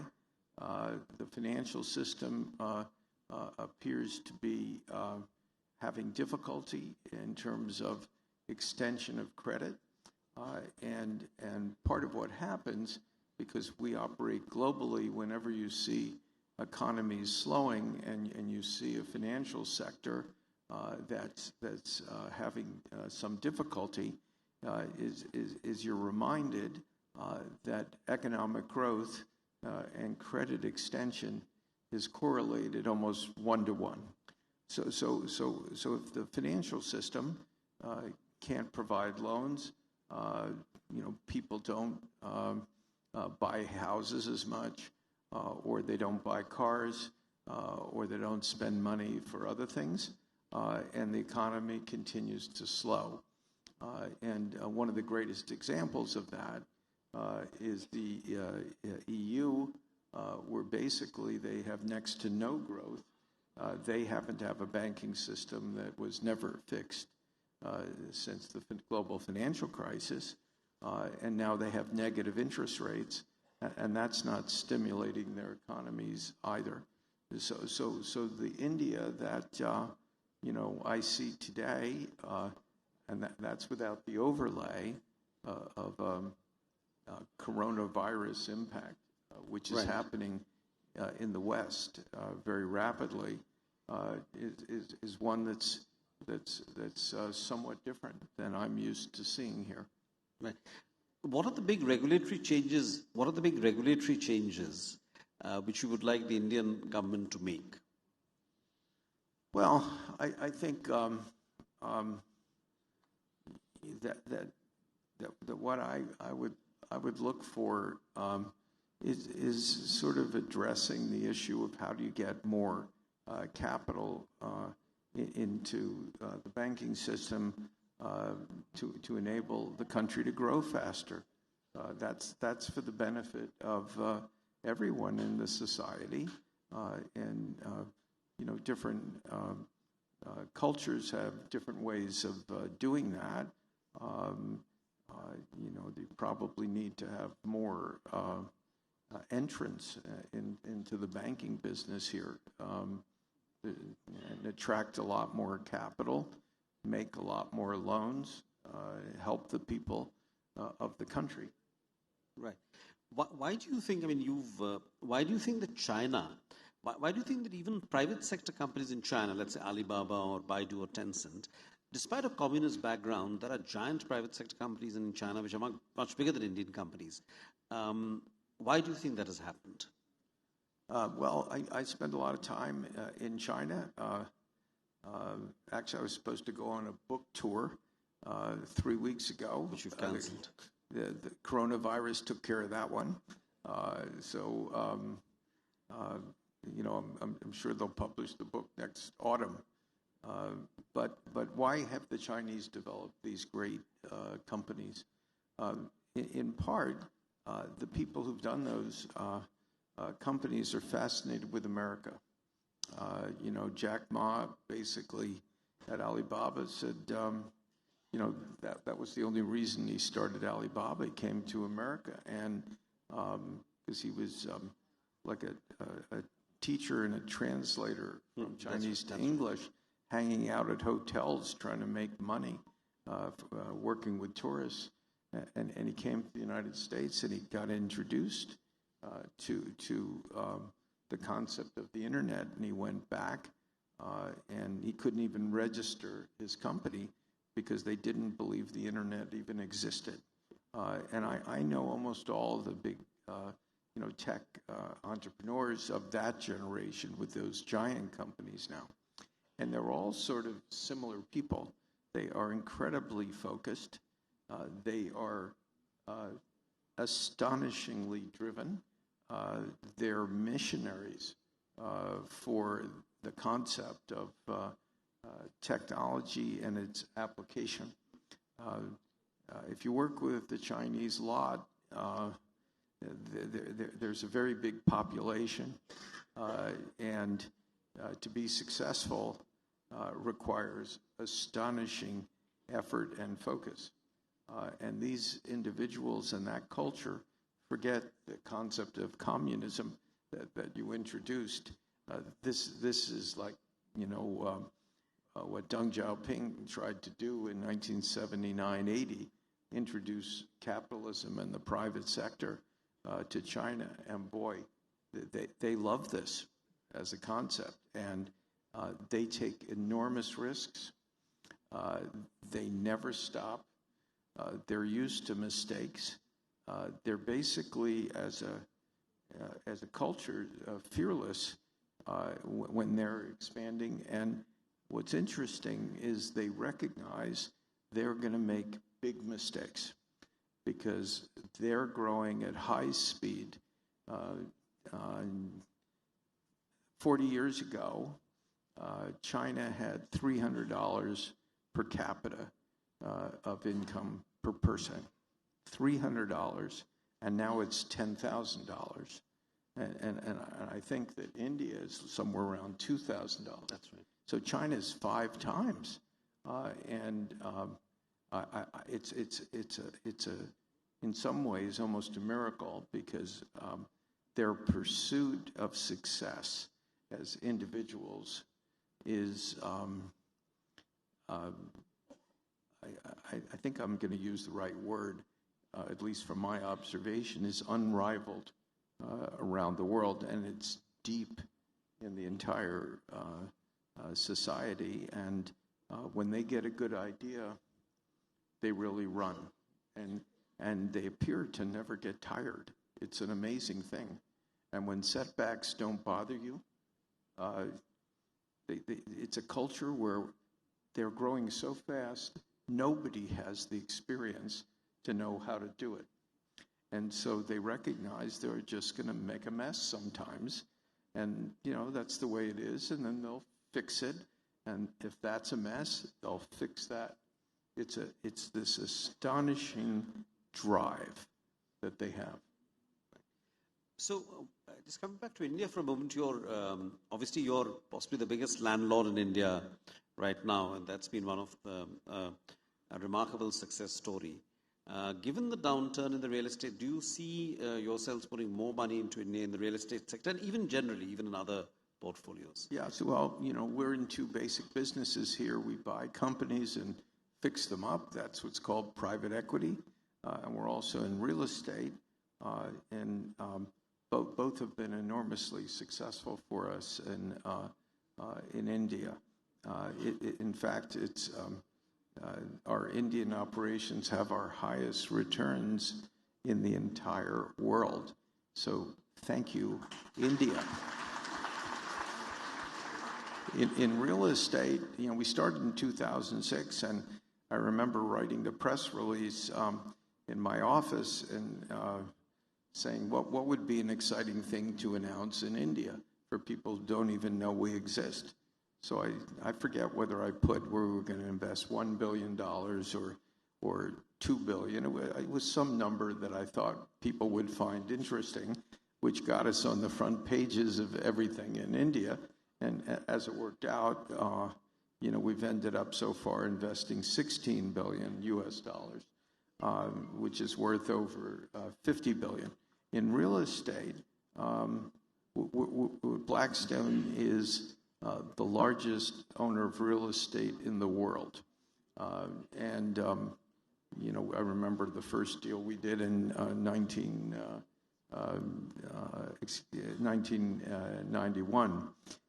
We're also the largest real estate owner in India. We've specialized in office buildings. We have about 700,000 people who are in the office buildings. And in answer to your question, we're planning on doubling our investment in the real estate area. Right. And this is what we are very happy here. I mean,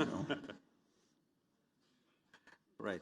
And in general, over the next 5 years, how much do you see investing in India, let's say over the next, inclusive of real estate? Well, we're not very mechanistic. We respond to opportunity. The current financial difficulties around the world that are coming from the dislocations may provide us with more opportunities than we anticipate. So when we look at doubling our real estate exposure, that can happen in 3 years, 4 years, 5 years. It just depends what the projects are. The same with our companies. We'll be raising more equity capital. We have practically, I know this sounds a little odd, but we practically have pretty much unlimited ability to deploy money here if the opportunities are good. So this is our an amazingly positive market for us, and rather than pulling back, we will definitely be committing significant further money to India. Right. So, I mean, Mr. Schwarzman, you're one of the original titans of private equity. What about an interloper from Japan recently tried to, with the 100 billion fund, tried to shake up the world of private equity? Markets have taken. Obviously, you had the WeWork debacle. Any thoughts on that? Sure. By the way, I don't feel like much of a titan of anything. I feel like a normal person, and I work hard, and I haven't changed any except. When I look in the mirror once a day to shave, I say, where did that white hair come from? But other than that, I've sort of been doing, the same thing that I've ever been doing with enthusiasm. But as to my friend Masa-san at SoftBank in Japan, Masa raised a pool of capital of $100 billion, which is the largest for, in effect, private equity or venture investing by a factor of 4. Right. And he did it, sort of right out of the box. And it was an astonishing thing. The reason why he did it is, as most of you know, there have been a lot of big tech startups that basically watched what Amazon did. Amazon made no profit for about 20 years. That's right. And it was like a mystery. They just kept growing. They kept pricing their products so low, they were forcing other people out of business. And they ended up, Jeff Bezos is now the richest person in the world. They've taken enormous market share. They appear to be an unstoppable force. And if you were in the tech business, the idea of not making money and becoming Jeff Bezos or Amazon might be an attractive model. So, a lot of these companies were started in this last cycle. They call them unicorns now, where they don't make money. I came from a more traditional background where if you didn't make money, something very bad happened to you.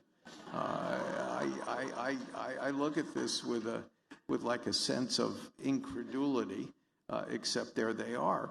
The stock market has bought that story, and some of these will never turn positive, and they'll have a bad ending, and some won't. But the genius of what Masa did was very much like when Mike Milken started the junk bond market, because there were a few foreign angels, but there was no market for companies of a certain credit. And what Masa saw, which is really genius-like, is he saw these venture firms, which basically a large venture capital firm would maybe have $1 billion. And meanwhile, just one of these unicorns could be hemorrhaging $4 billion a year of losses. So if you were the sponsor of that company and you only have $1 billion and you're not going to concentrate it all in one thing, who in the world's going to finance this stuff? So basically, the place where it gets financed is they eventually go public, and the public either believes their future or it doesn't. But if you've ever been in the securities business, let alone for your life, initial public offerings don't always happen. Sometimes it's a year or two or three that they don't happen. And how are you going to finance this increasing number of giant losing companies? Banks won't give them the money. They don't lend to people who lose money, or else they won't stay banks very long. So there was nobody to finance this new trend, and Masa saw it, and he said, well, geez, if I become a substitute for the stock market to handle the deficit spending of these companies over the next few years, and there's a bunch of these companies, I can deploy enormous amounts of money, and I will be the only place to go. In finance, which is basically a commodity, because it's all about money, and there's money everywhere. Governments keep printing more and more of it, every government. And so to have something that's unique and protected in finance is very rare, and Masa found it. Right. And it was a stroke of genius. Now, you know, some of the companies that have been invested in apparently, you know, haven't been the right ones at the right time or the right price or whatever.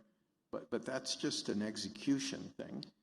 The strategy, you know, if you were in a business school class and it was called strategy, this would get the A+ grade, you know, for strategy. So clever. No one else thought about it. But is he going to succeed, or is it all going to crash and burn? Well, he's a friend of mine, so I'm not going to answer that. And the story isn't written. The first time I met him was in Davos. It was, you know, sort of, I forget whether it was 2001 or 2. I didn't know him at all. And we were at a restaurant where the food wasn't very good. With a guy I didn't know. And so, you know, I said, tell me a little about yourself.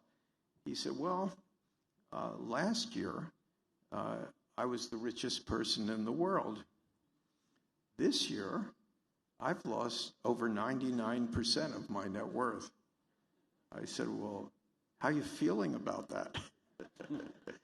He said, well, it's not that pleasant, but it's not the end of the world. He said, you know, I'll come back. I love what I'm doing. And I was trying to imagine how I could possibly even vaguely deal with the volatility in my life that he has in his life. And we've become good friends. And, you know, he had his 100 billion. He was on the top of the world.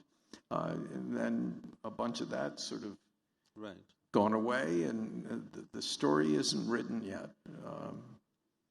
So, I mean, many famous characters, you know, flit through the pages of, I said many famous characters flit through the pages of your book. The people from Drexel Burnham, for instance, Michael Milliken and so on out of earlier era. The last chapters refers to your role in sort of a back channel between the US and the Chinese government and your role as a private diplomat of some kind. How is that going, and where do you see the broader US-China relationship headed? That was an interesting one. When you get older, you'll find out that all kinds of accidents happen, you know, in your life.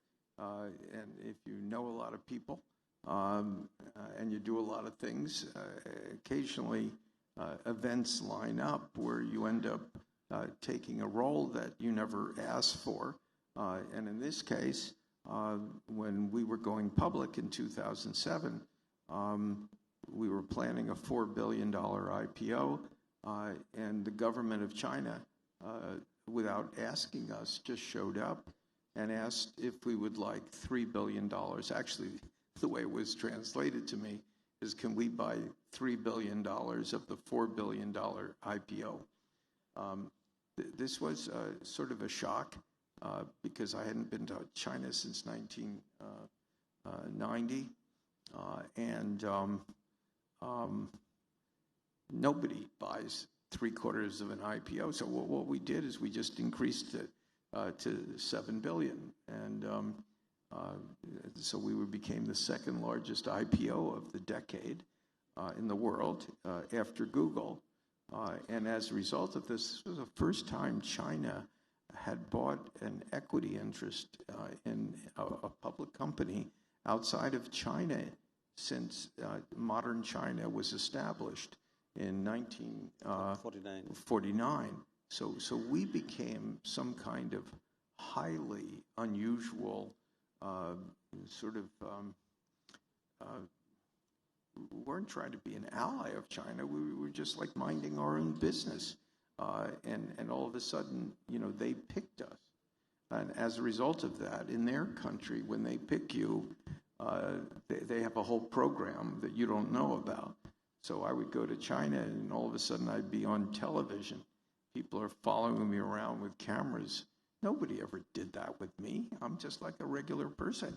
And I couldn't understand this. But what they were doing was telling their population that Blackstone was special, and this is China. It's the second biggest economy in the world. So I got to meet most of the senior people in their government, in their business community, and everybody was always very nice to me, and I found the whole thing fascinating. So what happened is I also live in New York when I'm not in an airplane. And like all big cities, they're not so big. One of the people who lived in New York was a guy named Donald Trump. And I knew him, because he lived there. And in every city, you get to know the people who are prominent. So I knew him. So through some unusual set of circumstances, he became president of the United States. He apparently was here, a week and a half ago. He had a great time, and it was hard to believe. He was in India. We saw him on television. He went to sleep, and then he was giving a press conference in Washington the next day on the coronavirus. I said, "Where is this guy?"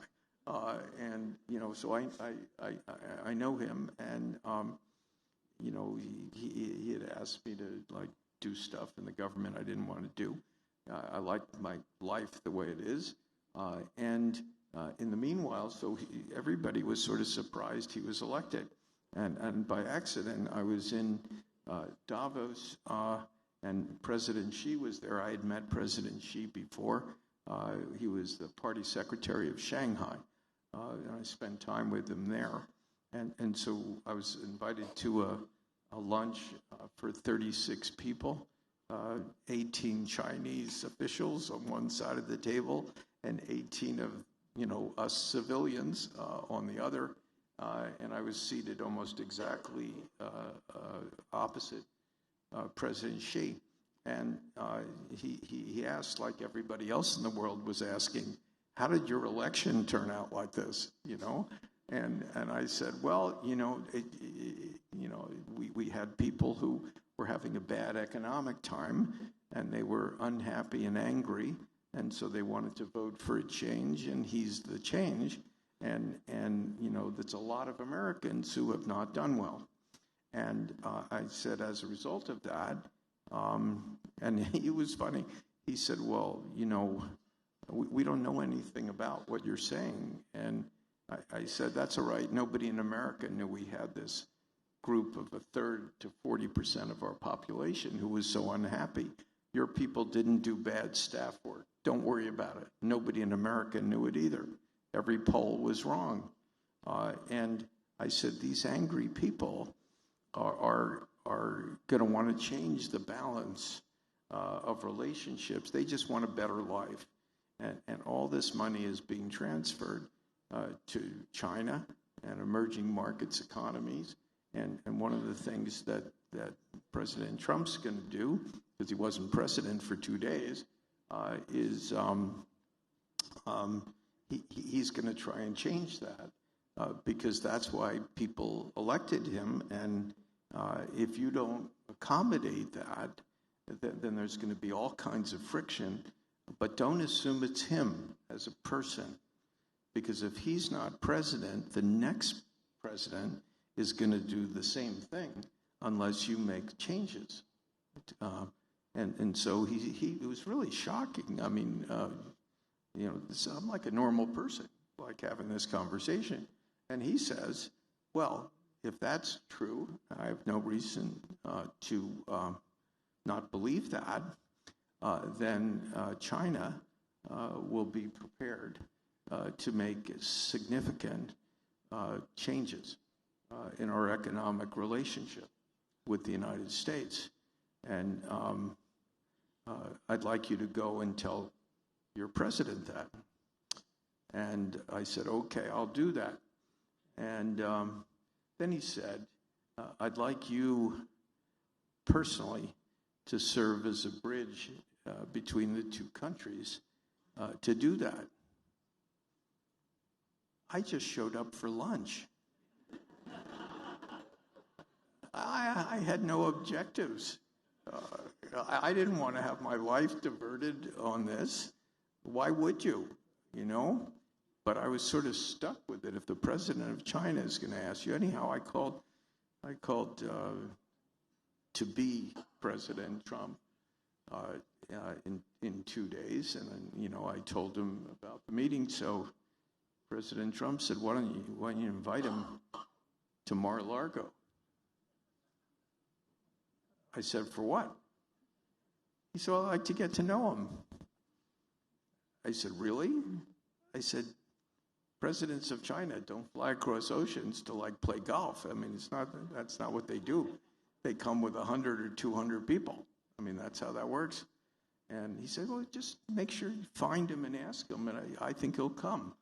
Well, it took until April. This conversation was in late January, and he came with 100 people, and that started the negotiations, which resulted in the first phase of the trade agreement. So what I'd advise you all is you never know what happens when you're invited to lunch.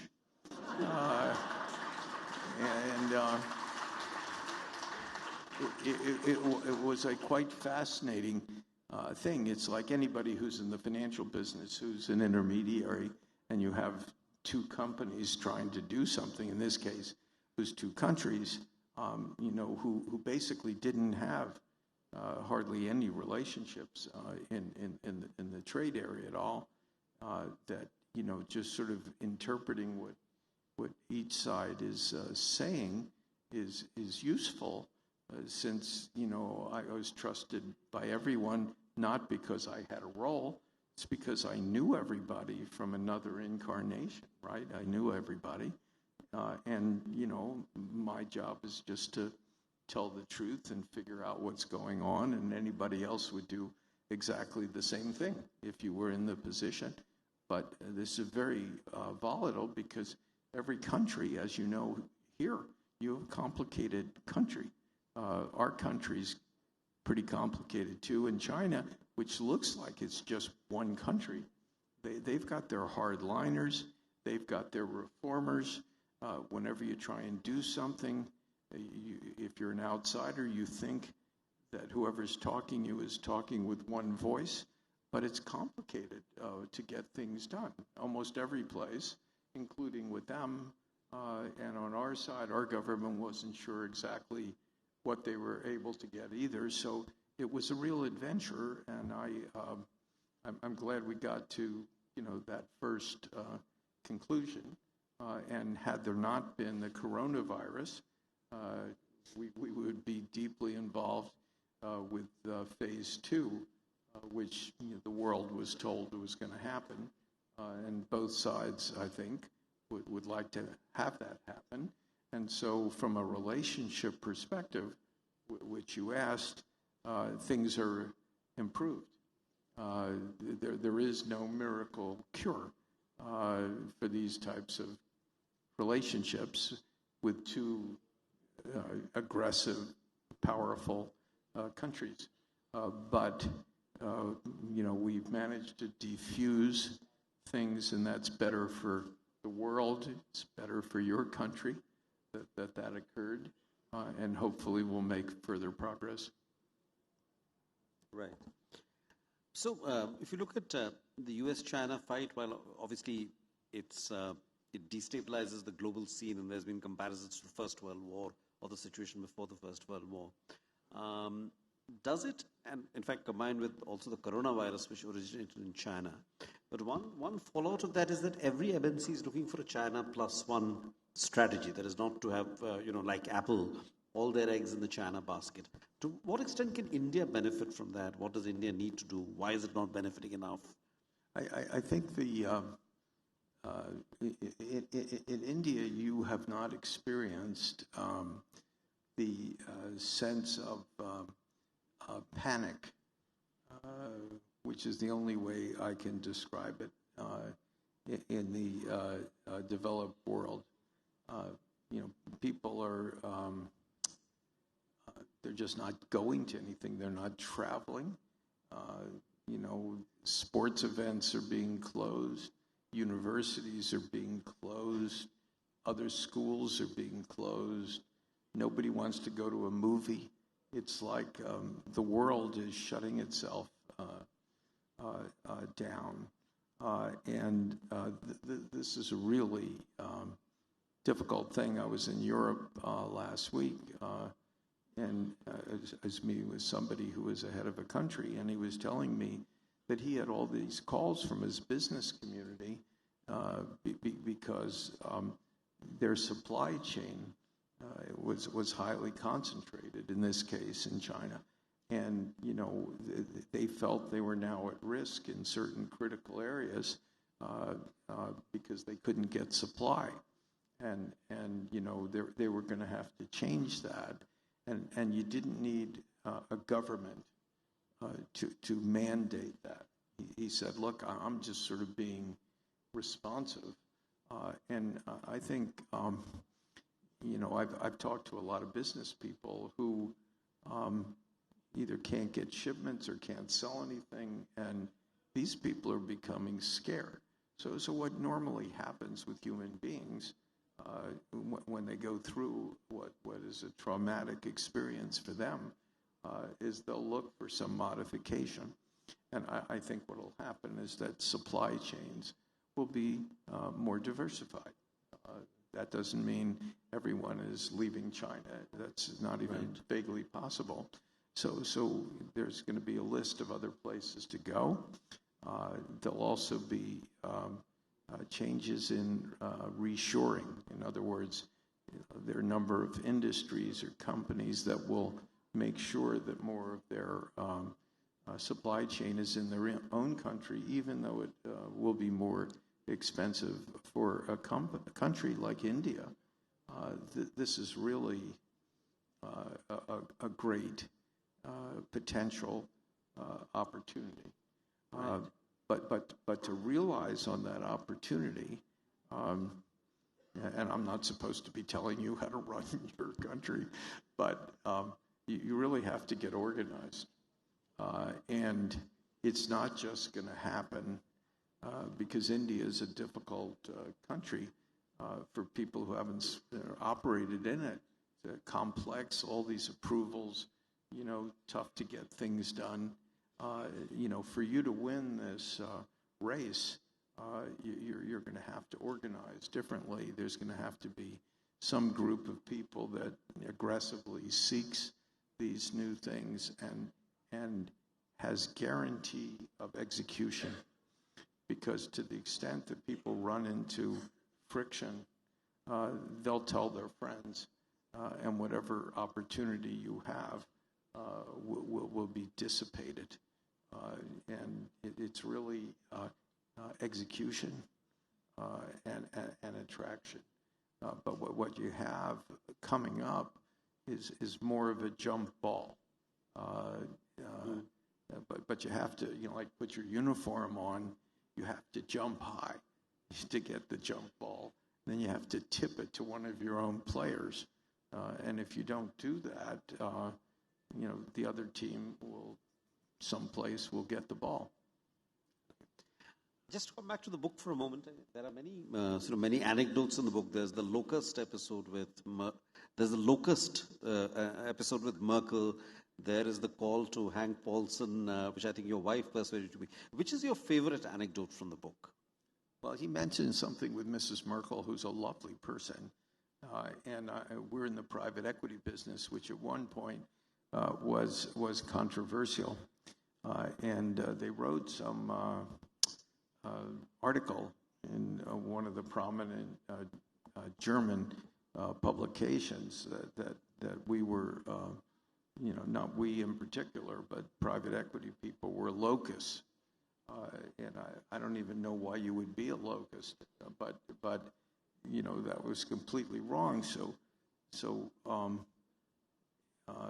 Mrs. Merkel asked for a meeting with me, and she had just been elected, and so the world didn't totally know her. So I read a little something about her, and she was a physicist. It's hard to imagine the head of a country who's a physicist, but in any case, so I went to see her, and in the chancellor's office, it's got one window that looks out in back of her. So we were sitting at a desk, left her desk at like a conference table, and I had one person with me who knew Germany, and she had a person who was a translator who ended up as head of the central bank of Germany, and so we shook hands and sat down, and she explained that her English was not very good, so that's why she needed a translator. The translator, by the way, in an hour never said a word. Her English is absolutely perfect. So she said, "Mr. Schwarzman, I have read that you are, in your occupation, a locust." And then she did this.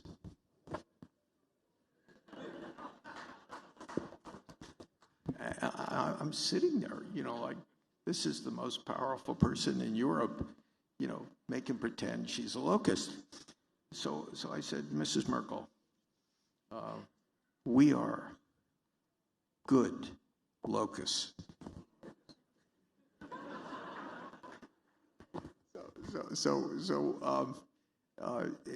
Having now established a common ground that we're both insects, she said, "Well, why are you a good locust?" I said, "First of all, we're not really locusts. But secondly, what we do is good things. We buy companies and we invest heavily in them. We grow them because the faster they grow, the more money they make. And the faster they grow, the more someone will pay for our company. And that's the only reason why we buy the company, to sell them for more. And if all we did was cut costs, nobody would pay very much because it's not going to do anything. So the model is about doing growth." So as a good physicist, she said, "Well, if that's the case, why are not all companies private equity companies?" I said, "That's a good question." And I said, "The reason is that certain industries, like extractive industries and other things, need huge amounts of cash investment, and that doesn't work with the structure where we borrow on top of that." She said, "Yes, but many companies could do very well as owned by private equity companies." And I said, "That's right, absolutely." She said, "Well, that is much different than I was told." I said, "That's the advantage of having meetings. We each learn something." She said, "So we should spend more time together. And I should learn more about finance." And ironically, this is somebody who knew nothing about finance, who basically saved Europe after the global financial crisis. She's a lovely person, and I enjoyed talking to her. But it's another one of these weird things that happens in life. So I've had a bunch of these, and I'm sure I'll have a bunch more in the future. What about the call to Hank Paulson during the crisis? Well, Hank, the financial crisis was really fascinating. For those of you who were victims, that's a bad thing. But for those of us who were experiencing this live, it was a fascinating thing. On the Wednesday after Lehman went bankrupt, the capital markets in the United States were basically, in complete disarray, and treasuries were negative for the first time in anybody's memory. In other words, the yields were below zero. Mutual funds, basically, you put money in, cash money, $1, you get $1 back. It's like a checking account. You couldn't get $1 anymore, and everybody was drawing down their bank lines because they thought the banks were going to go broke. And so my wife happened to call me at 4:30 to ask what I wanted for dinner. And she said, "How's your day, dear?" I said, "My day is appalling." She said, "Well, what's wrong?" And I described, I said, the financial system's going to collapse. They're not going to be able to open the banks on after the weekend. She said, "That sounds terrible." I said, "It is terrible." She said, "Well, what are you going to do about it?" I said, "I just drew my bank lines down for the firm. I'm in treasuries, and I'm sitting here. That's what I'm doing." She said, but does Hank, no, Hank was somebody, Hank Paulson was the Treasury Secretary. I said, "Well, of course he knows." She said, "How do you know he knows?" I said, "Because if I know, he knows." She said, "But what if he doesn't know? And what if everything collapses?" "That's your fault." I said, "My fault? The financial crisis?" She said, "Yeah, if you don't call him and tell him and make sure he knows, and something goes wrong, then that's your fault. So you should call him." I said, "I'm not going to interrupt Hank. This is a crisis. He's got all these people in his office in Washington. I'm sure." She said, "Well, you better call him. This is my second marriage. So I learned from the first one, you actually need to do what you're told." So okay. And so I said, "All right, I'll call him," knowing I'd never get through. And she said, "By the way, you ought to have some solutions for him when you call." Bang. So now I've been charged by my wife to solve the global financial crisis as it's developing. So I called Hank, and fortunately, it was just as expected. It was sort of Secretary Paulson's office. I said, "Yeah, it's Steve Schwarzman calling." "Secretary Paulson is at a meeting." And I was thinking to myself, I hope so. I said, "Well, just tell him I called," knowing I'd never hear from a guy who's trying to run the world in the midst of, complete chaos. So an hour later, he calls. This is like terrible news. All right, he's calling. And, he says, "What are you seeing?" And I described what I was seeing. I said, the system's going to collapse, and it's not going to open on Monday. And today's Wednesday at around 4:30. And he said, "You really think so?" I said, "Absolutely." I said, "Everybody's moving their brokerage accounts out of Morgan Stanley, Goldman Sachs. JP Morgan can't process the huge volume of transfers of money because they're the most stable U.S. bank at that time and perception. So they can't even process it." I said, "You're going to bust Goldman and Morgan. The whole thing's going to come down." So he said, "So what do you think we should do?" So I said, "Well," I said, "the first thing we ought to do is stop the pressure on the banks by their stocks collapsing. So let's eliminate short selling of financial institutions." And I said, "It's not good policy. It'll scare the crap out of all the people who think they're going to be short and can't get their shorts off. And that'll stop pressure." So he said, That's a good idea. I like that. He said, what else do you have? I said, why don't we get rid of credit default swaps? They're like evil. We're going to wrap up. I just got this is what we call in America the hook. You get dragged off stage. Which is probably good for everyone. But the bottom line of this is by talking to Hank, at the end of it, I said, if all this stuff fails, we need the largest amount of money we can marshal in the world and announce it tomorrow. Because that's what stops panics. Huge show-me money that you can deploy.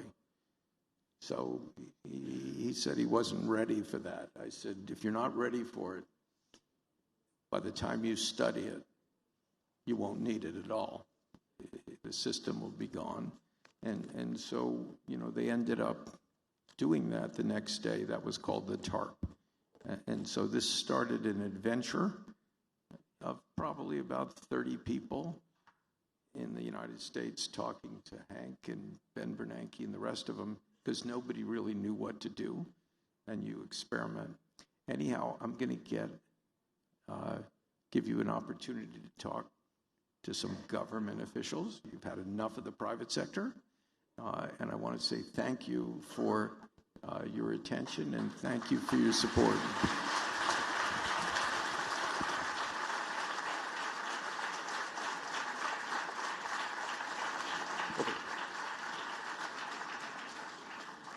Thank you, Steve. Thank you for all these insights and for those lovely anecdotes. Thank you so much.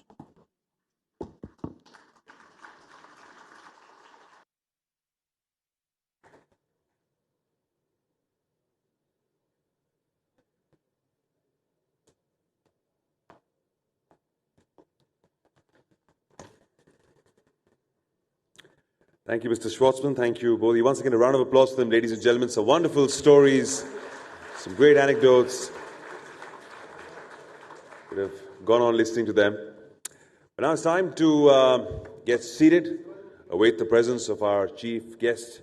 Our next speaker is the GBS chief guest, the star attraction. The Prime Minister himself is going to be on this very stage, Mr. Narendra Modi ji. He will address us shortly. Request the audience to kindly settle down. There are some security measures they're going to carry out for a little while, and post that, he's going to be on this very stage. Keep tweeting away. Use the... He said he wasn't ready for that. I said, if you're not ready for it, by the time you study it, you won't need it at all. The system will be gone. And so, they ended up doing that the next day. That was called the TARP. And so this started an adventure of probably about 30 people in the United States talking to Hank and Ben Bernanke and the rest of them, because nobody really knew what to do, and you experiment. Anyhow, I'm going to give you an opportunity to talk to some government officials. You've had enough of the private sector, and I want to say thank you for your attention and thank you for your support.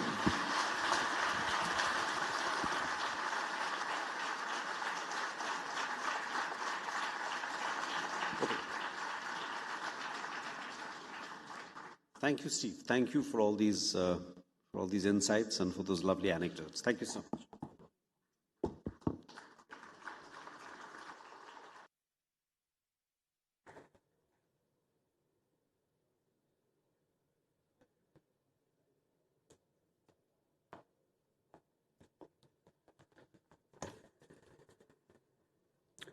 Thank you, Mr. Schwarzman. Thank you, both. Once again, a round of applause for them, ladies and gentlemen. Some wonderful stories, some great anecdotes.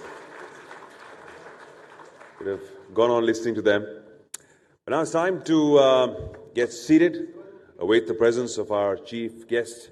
Our next speaker is the GBS chief guest, the star attraction. The Prime Minister himself is going to be on this very stage, Mr. Narendra Modi ji. He will address us shortly. Request the audience to kindly settle down. There are some security measures they're going to carry out for a little while, and post that, he's going to be on this very stage. Keep tweeting away. use the hashtag, and we'll see you on stage in just a few.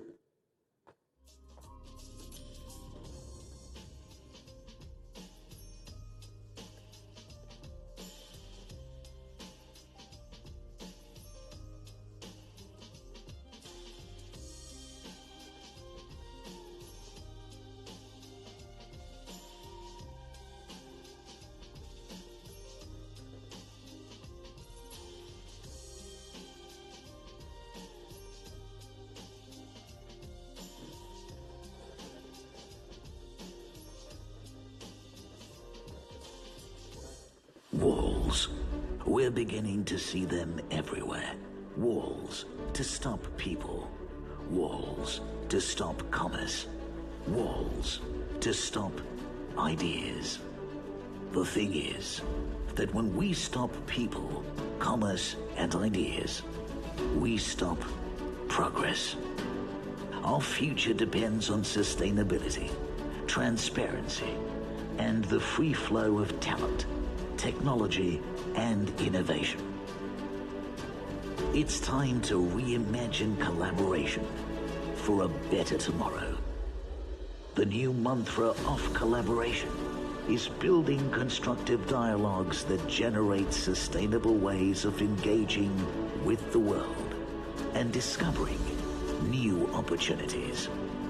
It's the prime need of an increasingly challenging time. Climate change has brought our world to the very precipice of collapse and threatens our existence. Political volatility has created a fractured and divisive world. More than ever, we need the power of uninhibited ideas. Let's unleash the power of what if. Together, let's reimagine a better future for the world. Let's collaborate. Check. Request all our guests to kindly settle down, take your seats. Going in and out of the premises currently is not allowed. As I said, the PM will be coming up on stage very, very soon. His security staff is taking all the measures that they require. We'll have to be settled down on our seats. And once we do that, we can see him on stage in a few. So kindly settle down. Do not go in and out of the rooms, please. Thank you.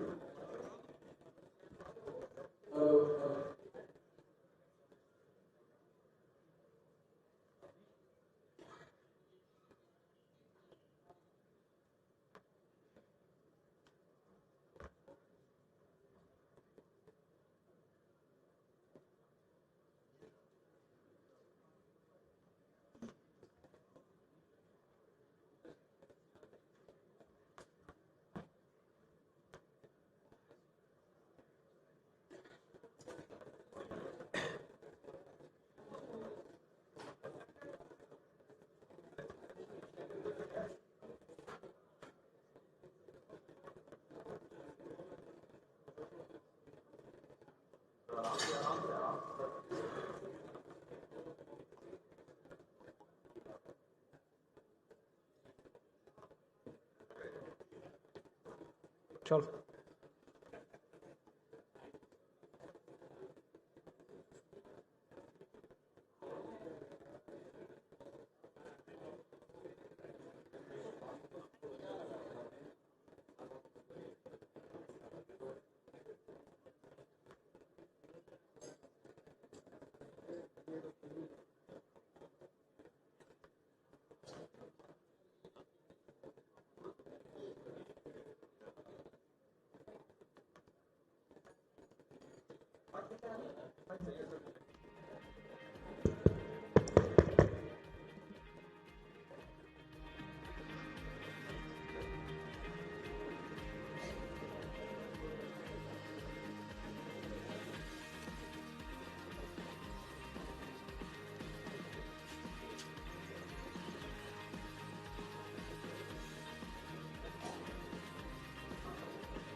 अरे left देखो right देखो हाथ थामो ध्यान रखो पहले फूको फिर चखो सबसे पहले इंश्योरेंस कर लो जोर से जकड़ो ढंग से पकड़ो सबसे पहले मिस्टर एंड मिसेस कुमार रोजमर्रा की लाइफ में सबसे पहले इंश्योरेंस करते हैं पर जब लाइफ इंश्योरेंस का पूछो बाद में करते हैं ना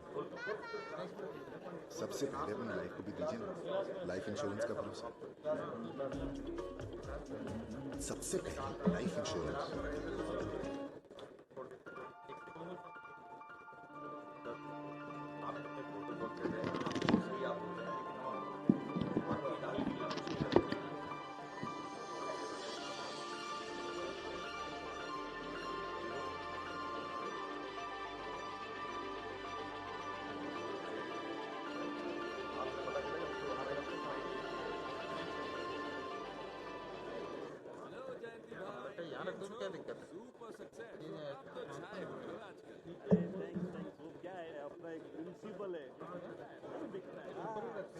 What about safety from fire?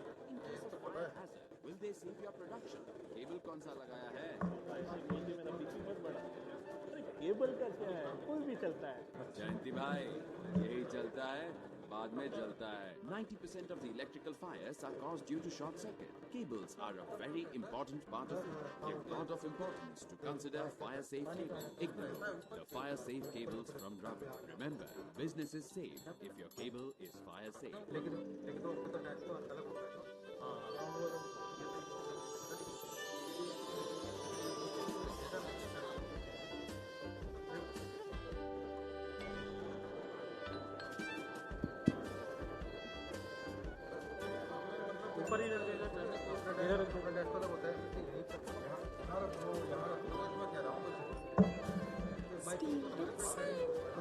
Dravid Solar Solutions.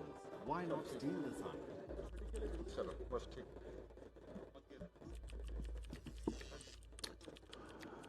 Once again, ladies and gentlemen, a sincere request to everyone.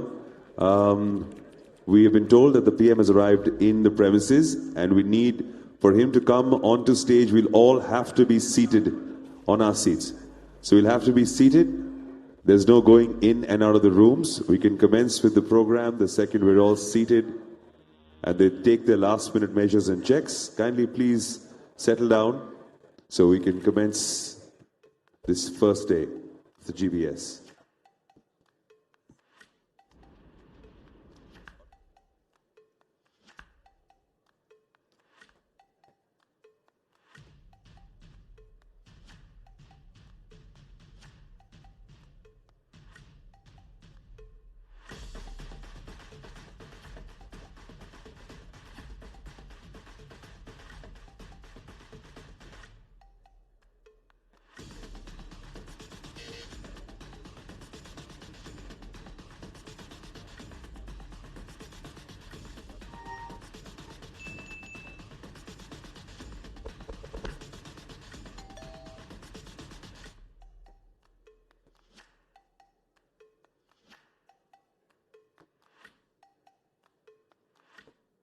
Time has seen visionaries change the tide. Mr. Rajesh Jain is one such personality who saw the future way before many of us could, establishing and growing India's leading fastener brands, LPS Bossard and UPS Lakshmi. Modi ji's dream to achieve 5 trillion economy by 2025 seems to be achievable. With 62 years of manufacturing experience at UPS Lakshmi and 187 years of experience of Bossard in distribution, we are servicing all the customer segments, that is medical, railways, metro, solar, wind, construction equipment and defense and aerospace. Every single missile launch that happens from India, including Chandrayaan and Mangalyaan, has our fasteners. Industry 4.0 is deployed since 3 years in manufacturing, and we have smart factory solutions deployed at all Sunrise industries. We have an internal skill training center. With skilled labor, we are able to achieve 50% of our turnover, exporting to 35 countries. We have all required certifications like aerospace, AS9100 and NEDCAP, and we are already on a journey to Delhi.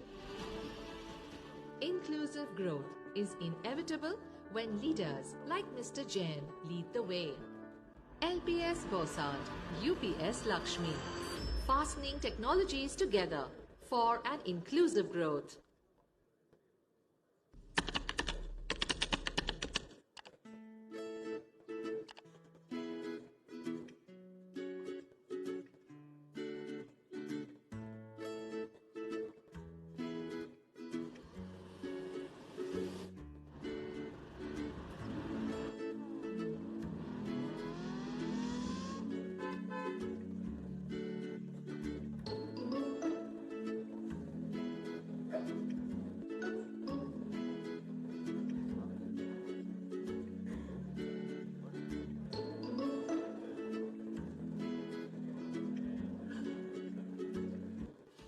Witness the rise of an iconic legacy, inspiring India's growth, pioneering path-breaking developments with unprecedented delivery time,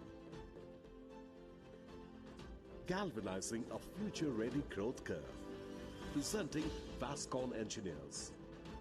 With an expertise in engineering procurement, construction as well as real estate, Vascon is a name to reckon with, delivering projects from concept to its completion. We assist clients by managing and executing projects efficiently and on time. With an impressive portfolio of iconic landmarks across India, we have carved a niche in residential, commercial, military and hospitality sectors by delivering industrial, IT parks, institutes, airport, malls, multiplexes, just to name a few. Unit rate contract hinges on a traditional approach with various hassles for all entities involved. At times, it also leads to certain inconveniences like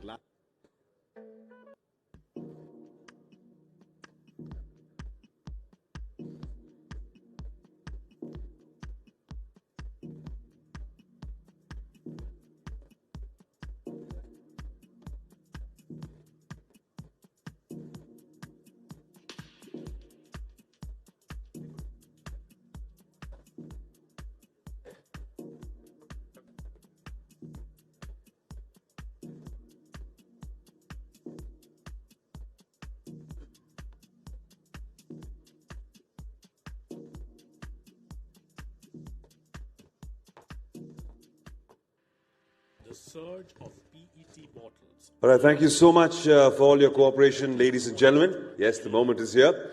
But before that, may I now invite on stage Mr. Vineet Jain, MD, the Times of India Group, to please come up here. Round of applause for him, ladies and gentlemen.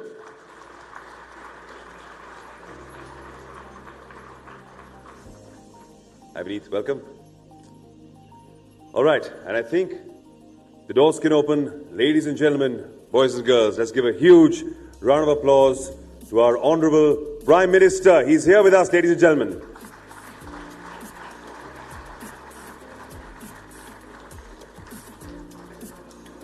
There he is. Modi ji has joined us on the first day of this summit.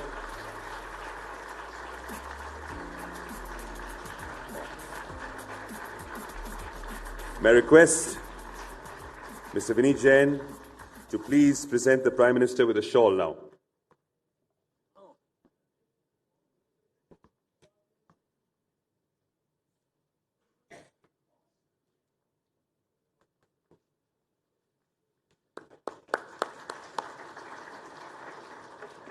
And also, Vineet, would request you to please come out here to give the welcome address. Yeah.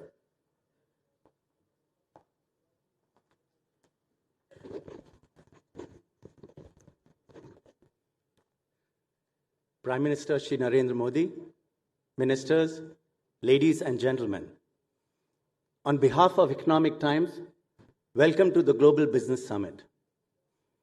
This is the 6th edition of this summit, an event which has grown in scope and stature every year. Our honored guests and speakers have made it into the premier venue for debate and discussion on the big issues of our times. To kick off this summit, I would like to remind you of a very apt statement made just last week by President Donald Trump when he met PM Modi in Ahmedabad.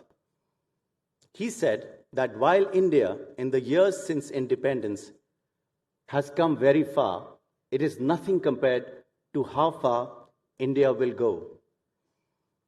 We have indeed come far. Last year, when we met, I mentioned that the Indian economy was poised to become the 5th largest in the world. The recent IMF World Economic Outlook report confirmed that India has indeed reached that position, overtaking France and the United Kingdom. Just 10 years ago, India was ranked 9th.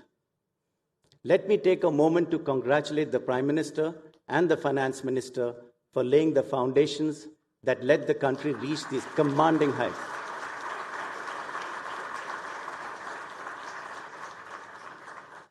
It has been the ambition and drive of entrepreneurs and business leaders like yourselves that have propelled that growth, with, of course, the support of a receptive and reformist government.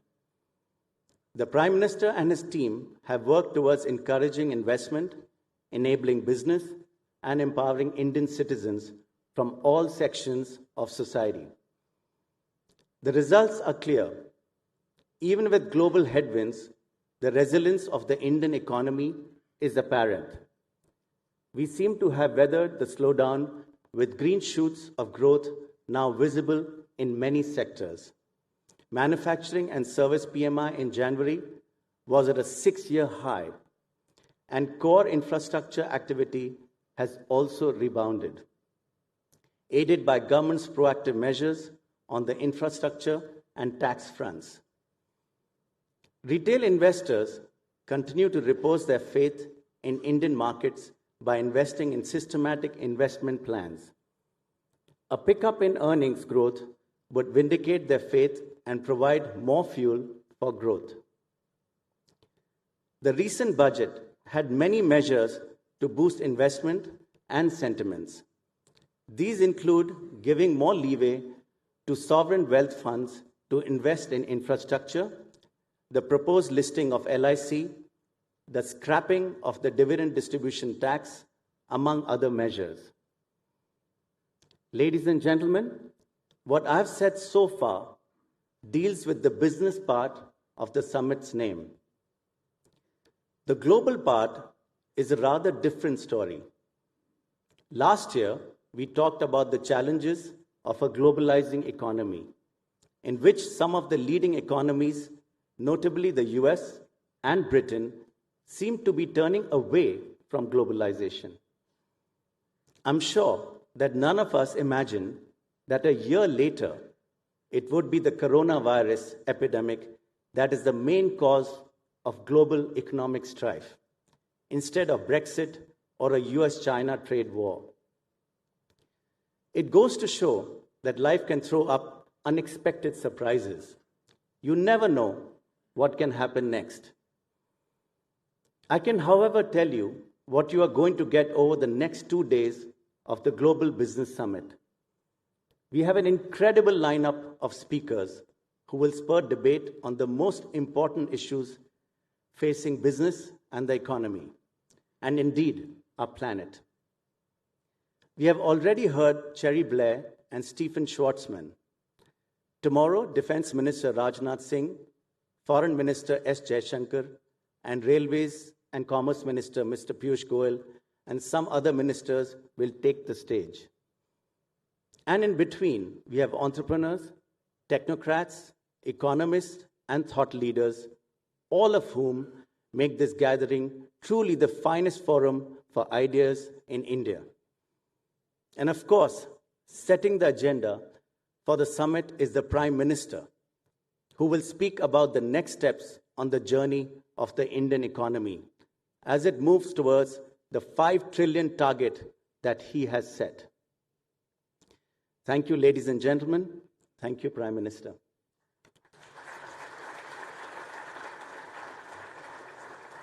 Thank you, Vineet. And yes, a great start to the summit. And well, the PM is here. We'd all love to hear from him. Modi ji, manch aapka, ab aapki baatein sunna chahenge. Zordar taaliyan Modi ji ke liye.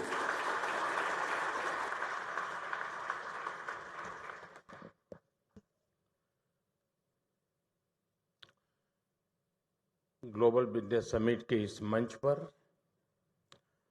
दुनिया भर से आए हुए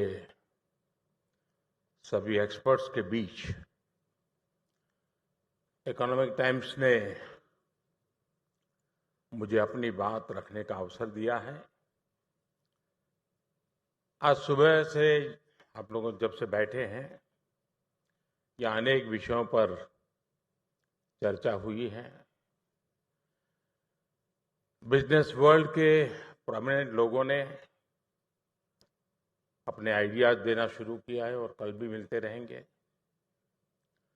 और विचारों के इस प्रवाह में जो कॉमन थ्रेड है वो है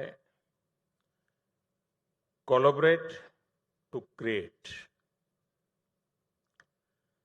सस्टेनेबल ग्रोथ के लिए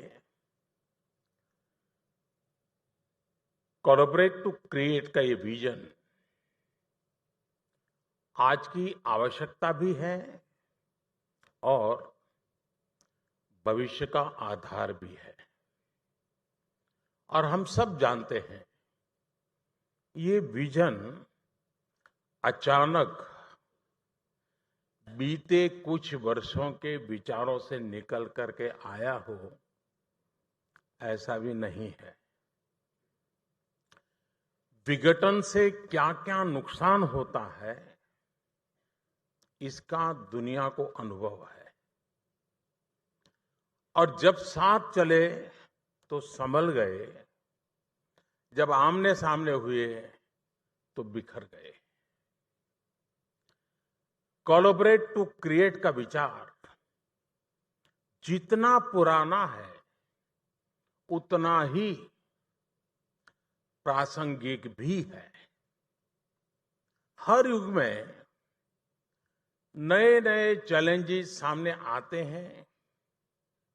हमारी कोलैबोरेट टू क्रिएट की स्पिरिट को टेस्ट करने के लिए, उसे और मजबूत करने के लिए, जैसे आज कोरोना वायरस, इसके रूप में एक बहुत बड़ा चैलेंज एक दुनिया के सामने उभर करके आया है। फाइनेंशियल इंस्टीट्यूशंस ने इसे आर्थिक जगत के लिए भी बहुत बड़ा चैलेंज माना है।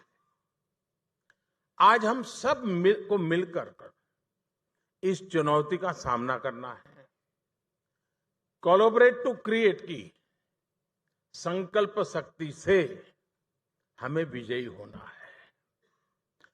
फ्रेंड्स, फ्रैक्चर्ड वर्ल्ड की फिलॉसफी पर भी आप यहां मंथन करने वाले हैं। Real fractures, over imagine fractures और इसके जिम्मेदार कारकों पर भी मुझे विश्वास है कि यहां व्यापक चर्चा होगी। साथियों, एक दौर ऐसा था जब एक खास वर्ग के प्रिडिक्शंस के अनुसार ही चीजें चला करती थी। जो राय उसने दी वही फाइनल समझा जाता था। लेकिन टेक्नोलॉजी के विकास से और डिस्कोर्स के और डेमोक्रेटिक होने से अब आज समाज के हर वर्ग के लोगों की उनकी ओपिनियन मैटर करती है। आज सामान्य जनता अपनी ओपिनियन को बहुत मजबूती के साथ जमे जमाए सो कॉल्ड विजडम के विपरीत बड़ी ताकत के साथ रजिस्टर करवा रही है। पहले इसी सामान्य जनता की आशाओं अपेक्षाओं पर इस खास वर्ग के तर्क और थियरीज हावी हो जाती थी। ये एक बहुत बड़ी वजह थी कि जब आप लोगों ने हमें सेवा करने का अवसर दिया, 2014 में हम पहली बार इस कार्य को संभाला, तो देश की आबादी का बहुत बड़ा हिस्सा toilets, electricity connection, gas connection, अपना घर, इन जैसी बेसिक एमिनिटीज के लिए तरस रहा था। साथियों, हमारे सामने मार्ग था कि पहले से जो चलता आ रहा है उसी मार्ग पर चलें, या तो उसे छोड़ें या फिर अपना नया रास्ता बनाएं, नई अप्रोच के साथ आगे बढ़े। हमने बहुत सोच विचार करके तय किया। हमने नया मार्ग बनाया, नई अप्रोच के साथ आगे बढ़े और इसमें सबसे बड़ी प्राथमिकता दी लोगों के एस्पिरेशंस को। इस दौरान देश में चुनाव भी हुआ, हमारे कार्यों पर मोहर भी लगी, लेकिन एक और दिलचस्प बात सामने आई। आज ग्लोबल बिजनेस समिट में मैं आपके सामने इसे भी साझा करना चाहता हूं। यहां इस हॉल में बैठे साथी जरूर मेरी इस बात पर ध्यान देंगे। फ्रेंड्स, जिस वर्ग की बात मैं आपसे कर रहा था, उसकी एक बहुत बड़ी पहचान है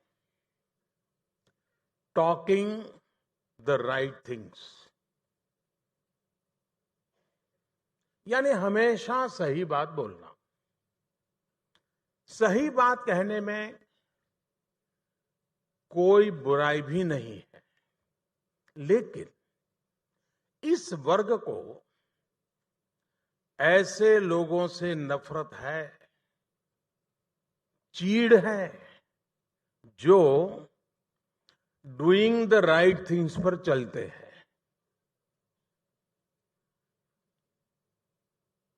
और इसलिए जब स्टेटस को उसमें बदलाव आता है तो ऐसे लोगों को कुछ खास तरह के डिसरप्शंस नजर आने लग जाते हैं, दिखाई देने लगते हैं। अब गौर कीजिए, जो लोग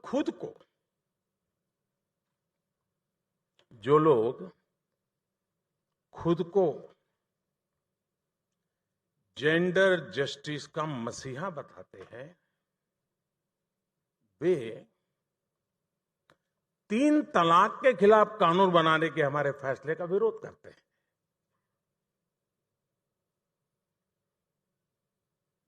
जो लोग दुनिया भर को शरणार्थी अधिकारों को लिए शरणार्थियों को अधिकार देना चाहिए, उसके लिए दुनिया भर में ज्ञान परोसते रहते हैं, ज्ञान देते रहते हैं, वो शरणार्थियों के लिए जब सीएए का कानून बनता है तो विरोध करते हैं। जो लोग दिन रात संविधान की दुहाई देते हैं, वो आर्टिकल 370 जैसी अस्थायी व्यवस्था, टेम्पररी व्यवस्था को हटाकर जम्मू कश्मीर में पूरी तरह संविधान को लागू करने का भी विरोध करते हैं। जो लोग आए दिन न्याय की बात करते हैं, वो सुप्रीम कोर्ट का एक फैसला अगर उनके अनुकूल नहीं आया, उनके खिलाफ जाने पर देश के सर्वोच्च अदालत की नीयत पर ही सवाल खड़े कर देते हैं।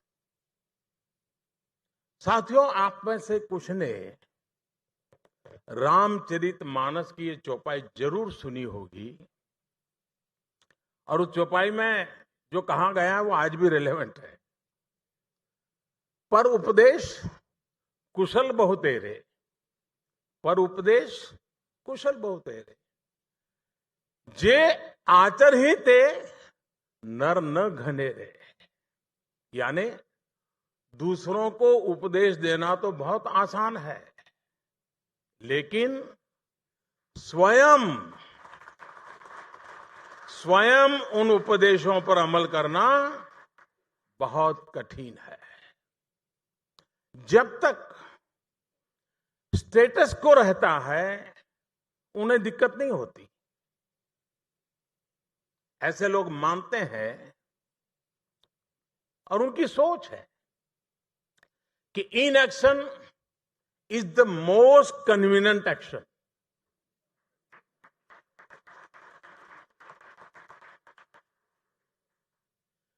लेकिन हमारे लिए राष्ट्र निर्माण, देश का विकास, good governance,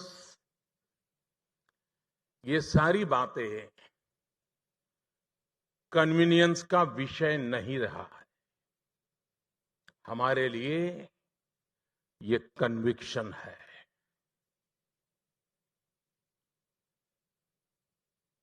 conviction to do the right things, conviction to break the status quo. साथियों, कुछ लोग होते हैं जो स्वभाव से ही अपने विचारों के कैदी बन जाते हैं, अपने थॉट प्रोसेस के वो जिंदगी भर कैदी रहते हैं। ये लोग इसी में खुश रहते हैं, उनको अपनी उसे एक जो माया जाल बना रखी है उसी में आनंद आता है, वो आनंदित रहते हैं। और दूसरे शब्दों में कहें तो वे स्टेटस को में रहने को ही अपना जीवन मूल्य बना लेते हैं। इनके दबावों से अलग हमारी सरकार देश की तमाम व्यवस्थाओं को पुराने विचारों की कैद से मुक्ति दिलाने के लिए एक के बाद एक कदम उठाती चली जा रही है। एक एक करके हम हर सेक्टर को कन्वीनियंस ऑफ इनएक्शन से बाहर निकाल रहे हैं। डीबीटी के जरिए, डायरेक्ट बेनिफिट ट्रांसफर, डीबीटी के जरिए हम स्टेटस को में बहुत बड़ा बदलाव लाए और हजारों करोड़ रुपए गलत हाथों में जाने से बचाए।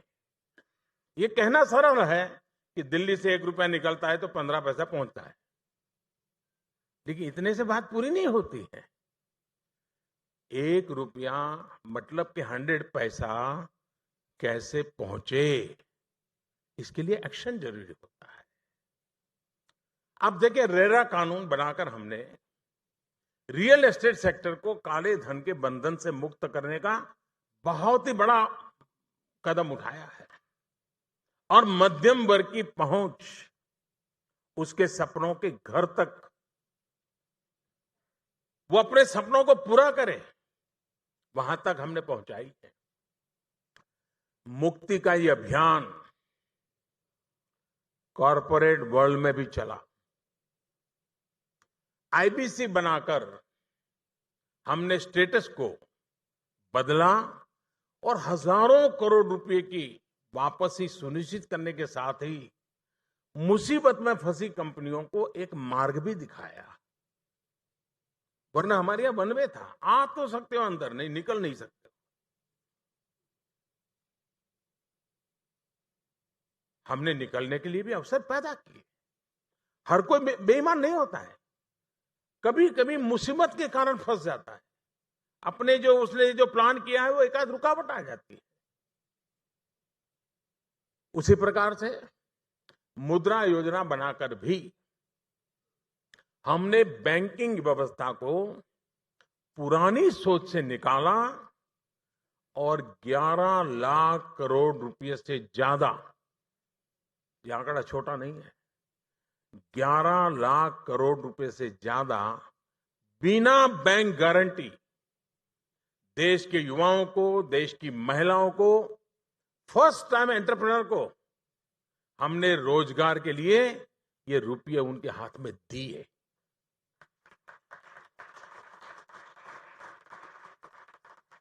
ऐसे ही हमने लंबे अरसे से परोपदेशे पांडित्यम की बातें सुनते आए थे। हर बार हमने सुना है chief of defence staff, chief of defence staff. हमने chief of defence staff CDS बनाकर स्टेटस को बदलना और हमारी सेनाओं में बेहतर सिनर्जी और कोलैबोरेशन को सुनिश्चित किया। सामान्य वर्ग के गरीबों को 10% रिजर्वेशन, 10% आरक्षण देकर भी हमने व्यवस्था में एक बड़ा परिवर्तन किया और गरीब की बहुत बड़ी चिंता दूर की।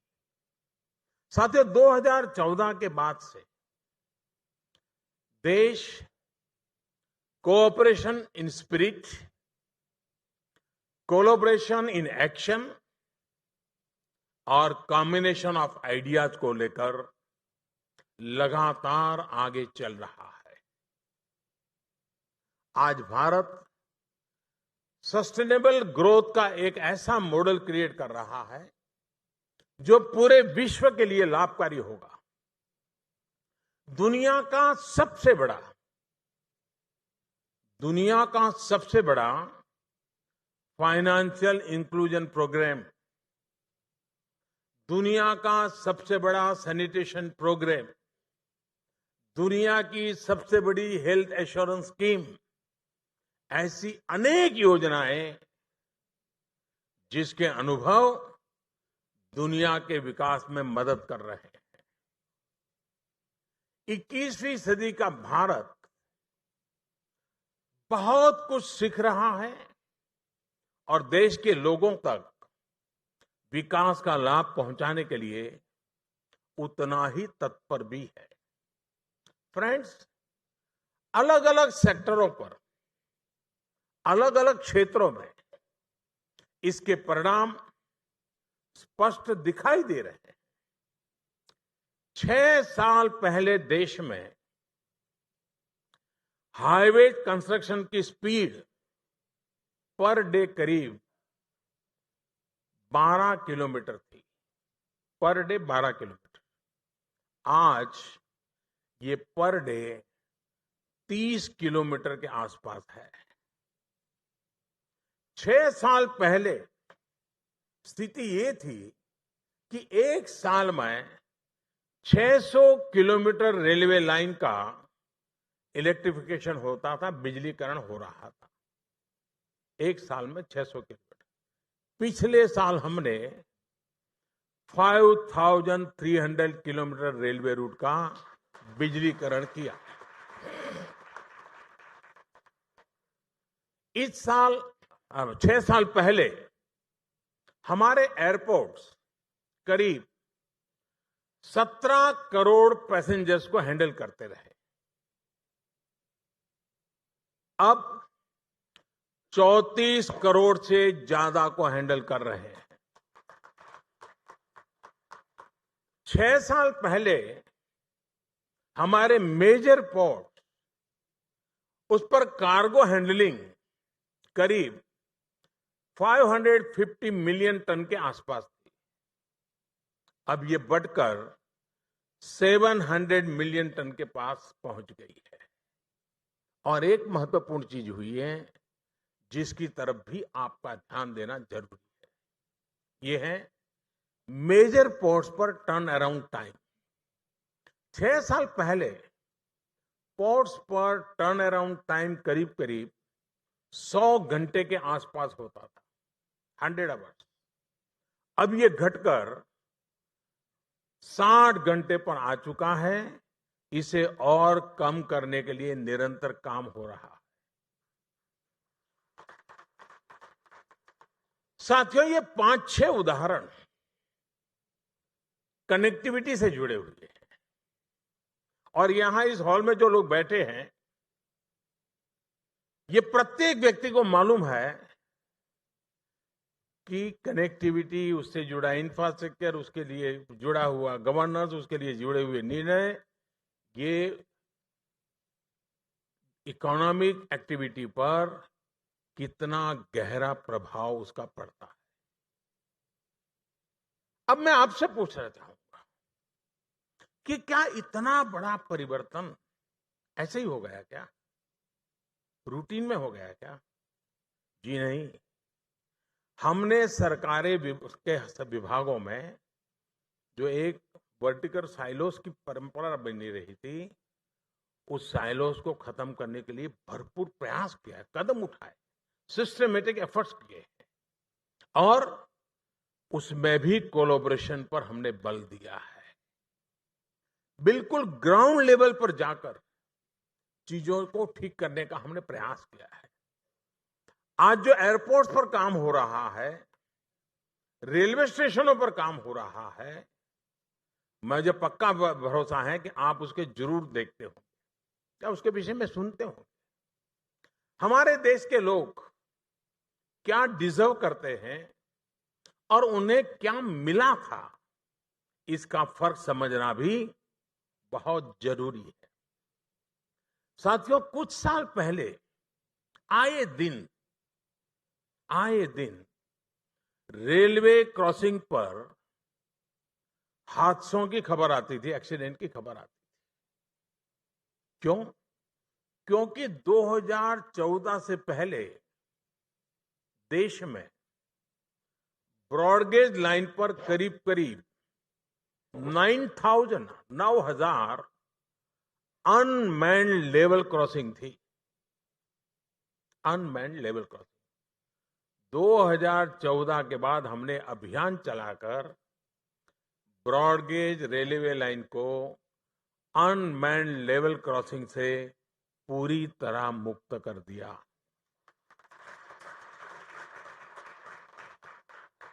अब मैं नहीं जानता हूं खबरों की दुनिया में एक खबर है कि नहीं है, लेकिन खबर है।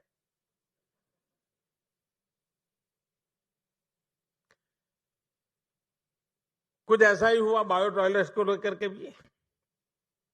पहले की सरकार के समय 3 साल में 9,500 बायो टॉयलेट्स बने थे। 3 साल में 9,500 रेलवे में। हमारी सरकार ने पिछले 6 वर्ष में रेलवे कोचेज में 2.25 लाख से भी ज्यादा बायो टॉयलेट्स लगवाए। अब कहां 9,000 और कहां 2.25 लाख। फ्रेंड्स, कोई कल्पना नहीं कर सकता था कि भारत में कभी, और मैं हैरान हूं इस तरफ हमारे देश के बुद्धि जगत का ध्यान नहीं गया है, क्योंकि शायद वो बातें चटपटी नहीं होगी।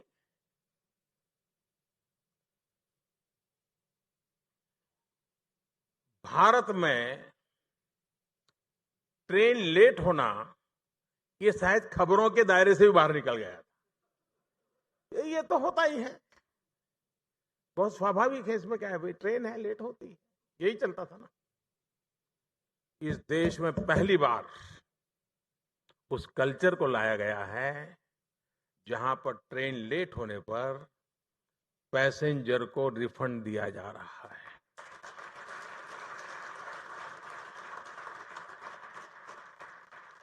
शुरुआत की है, लेकिन ये शुरुआत करना, अब यहां कई लोग बैठे हैं जो दिन में 2 बार एयरलाइंस का उपयोग करते होंगे। तमाम एयरलाइंस भी लेट होने पर रिफंड नहीं देती हैं, लेकिन ये देश है जो आज रेल लेट होने पर पैसेंजर को रिफंड दे रही है।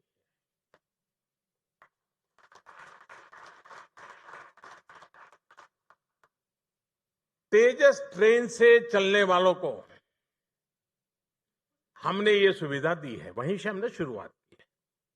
और हमें पता है कि हमने ये कितना रिस्की काम किया है।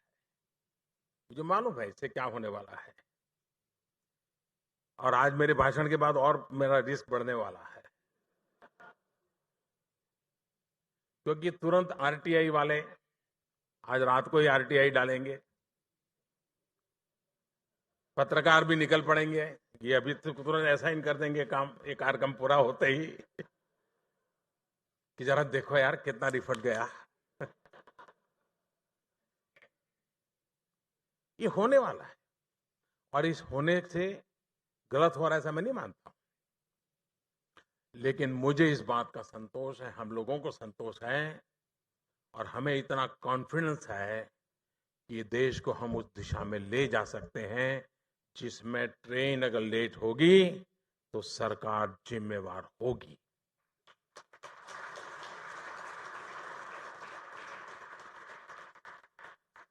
साथियों, इकोनॉमिक हो या सोशल, और आज मैंने सब कुछ कर लिया ऐसा नहीं कहा है, मैंने शुरुआत की ये कहा, ये फिर भूल मत जाना भाई कल लिखते समय वरना परसों शुरू करेंगे कि मोदी जी ने ये कहा था, फिर चौथे दिन कहेंगे मोदी जी के वादे का क्या हुआ।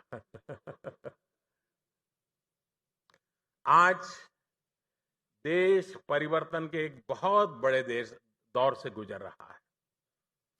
बीते कुछ वर्षों में भारत ग्लोबल इकोनॉमिक सिस्टम का और भी मजबूत अंग बना है, लेकिन अलग अलग कारणों से अंतर्राष्ट्रीय स्थितियां ऐसी है कि ग्लोबल इकोनॉमी कमजोर और कठिन हालत से गुजर रही है। फिर भी इसका असर भारतीय अर्थव्यवस्था पर कम से कम कैसे हो, इस पर जितने हम इनिशिएटिव ले सकते हैं, जितने प्रोएक्टिव एक्शन ले सकते हैं, हम लेते रहे हैं और उसका लाभ भी मिला है। हमारी नीतियां स्पष्ट हैं, हमारे फंडामेंटल बहुत मजबूत है। अभी हाल ही में भारत, जैसे अभी विनीत जी ने भी बताया कि भारत विश्व की 5th लार्जेस्ट इकोनॉमी बना है। फ्रेंड्स, जब 2014 में हम आए थे तब हम 11 नंबर पर थे, 5 पर पहुंचे।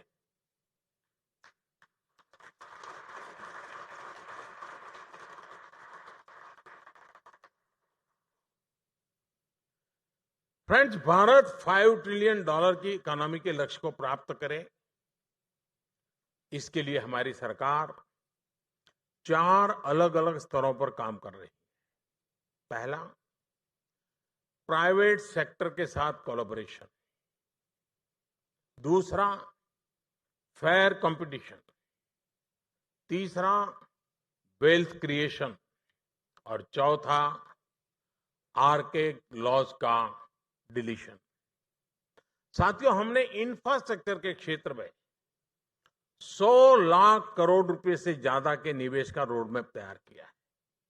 हमने पीपीपी से तो हम परिचित हैं,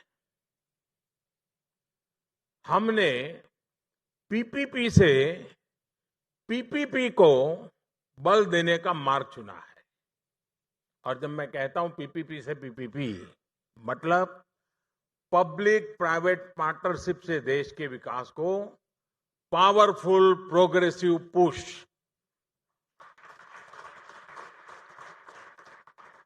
ये भी एक अनुभव रहा है, जिस क्षेत्र में प्राइवेट सेक्टर को कॉम्पीट करने की छूट दी जाती है वो तेजी से आगे बढ़ता है।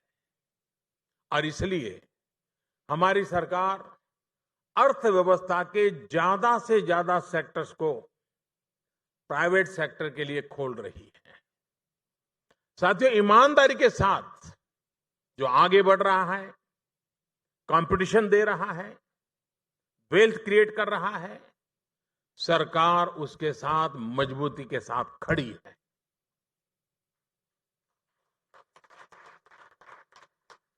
उसके लिए कानून को निरंतर सरल किया जा रहा है, पुराने कानूनों को समाप्त किया जा रहा है, फेयर कंपटीशन को बढ़ाने के लिए हम करप्शन और क्रोनिज्म को दोनों से हम सख्ती से निपट रहे हैं।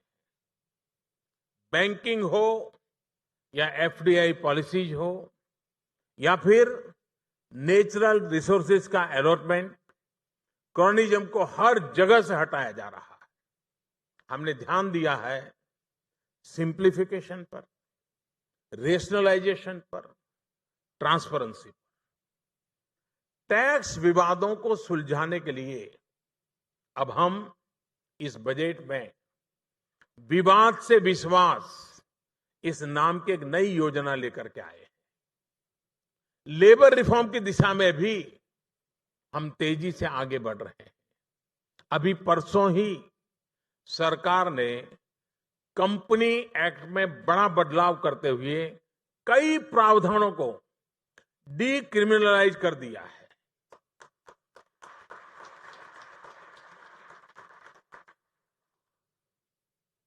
और मैं हैरान हूं जी कि जब ये कानून बना था और हर चीज में जेल में डालो, हर चीज में जेल में डालो, तो आप लोगों ने चिल्लाहट क्यों नहीं की, मुझे आश्चर्य हो रहा है।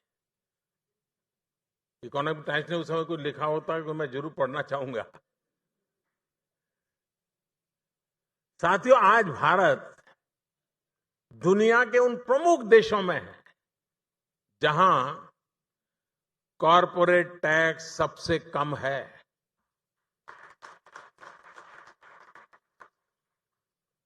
ईज ऑफ डूइंग बिजनेस की रैंकिंग में सिर्फ 5 साल में रिकॉर्ड 79 रैंक का सुधार करने वाला देश भी भारत ही है।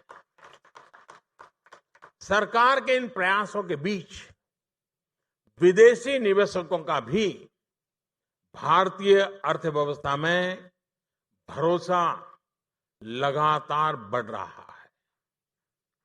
कुछ देर पहले ही यहां पर आपने ब्लैकस्टोन के सीईओ को सुना।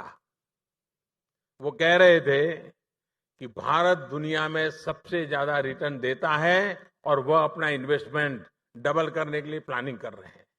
अभी आपने सुना है।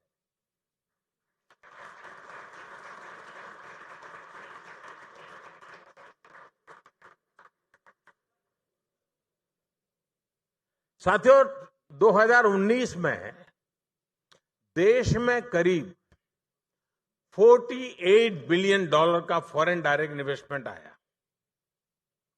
ये ग्रोथ रही 16% से ज्यादा, 16% से ज्यादा।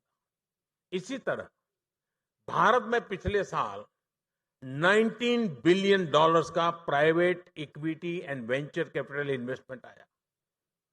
इसमें भी ग्रोथ करीब करीब 53% से ज्यादा रही है। देश फॉरेन पोर्टफोलियो इन्वेस्टर्स भी उसमें भी अब निवेश बढ़ा रहा है। पिछले साल ये निवेश करीब $19 बिलियन का था। साफ है कि नए विकल्प तलाश रहे निवेशक भी अब भारत की तरफ बढ़ रहे हैं।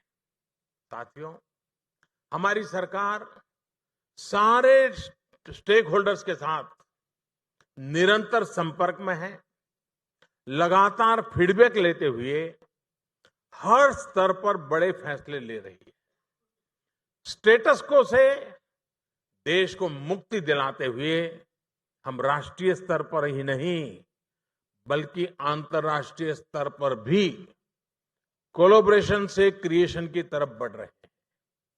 आपको याद होगा जब संयुक्त राष्ट्र में इंटरनेशनल योगा डे का प्रस्ताव आया था तो भारत को करीब करीब पूरी दुनिया का समर्थन मिला था और शायद यूएन के इतिहास में किसी एक रिजोल्यूशन को दुनिया के इतने देशों का समर्थन मिला हो, ये पहली बार हुआ। और योग का प्रभाव ये है कि शायद पहली बार आपकी समिट में किसी ने मेडिटेशन करवाया होगा।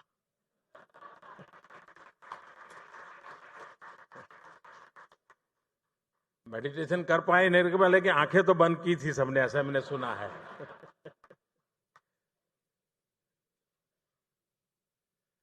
फ्रेंड्स, आज भारत पीस कीपिंग फोर्सेस में सबसे अधिक भागीदारी करने वाले देशों में से एक बन गया है। दूसरे देशों के नागरिकों की रक्षा के लिए भी सबसे पहले आज हिंदुस्तान आगे आ रहा है। इतना ही नहीं, आज भारत अंतर्राष्ट्रीय स्तर की संस्थाओं के निर्माण में भी बड़ी भूमिका निभा रहा है। इंटरनेशनल सोलर अलायंस या फिर coalition for disaster resilient infrastructure, भविष्य को दिशा देने वाले ऐसे संस्थान भारत की पहल पर शुरू हुए हैं और आज पूरी दुनिया इसके साथ जुड़ने लगी है। लेकिन फ्रेंड्स, स्टेटस को का समर्थन करने वाली, बदलावों का विरोध करने वाली जैसी ताकतें हमारे देश में हैं, वैसी शक्तियां अब ग्लोबल लेवल पर भी, उनका भी ग्लोबलाइजेशन हो रहा है। वे भी दुनिया भर में अपना नेटवर्क बना रही है और उनकी मजबूती बढ़ा रही है। साथियों, इतिहास में एक टाइम पीरियड ऐसा था जिसमें हर कोई संघर्ष के रास्ते पर ही चल पड़ा था। तब कहा जाता था माइट इज राइट। फिर एक ऐसा एरा आया जिसमें यह सोच हावी रही कि हम इस गुट के साथ रहेंगे तभी टिक पाएंगे, किसी को लगा उस गुट के पास रहेंगे तभी फायदा होगा। वो समय भी गया। अब एक ऐसा समय भी आया जब लोगों ने गुट निरपेक्षता का भी प्रयास किया। फिर ऐसा भी एक युग आया जिसमें उपयोगिता के आधार पर संबंधों को विकसित करने की भी सोच हावी हो गई। अब आज का युग क्या है? टेक्नोलॉजी के इस युग में आज दुनिया इंटरकनेक्टेड है, इंटर रिलेटेड है और इंटरडिपेंडेंट भी है। ये इसी एक शताब्दी के बदलाव है, सारे वैश्विक स्तर पर आए हुए बदलाव है। लेकिन फिर भी एक ग्लोबल एजेंडा के लिए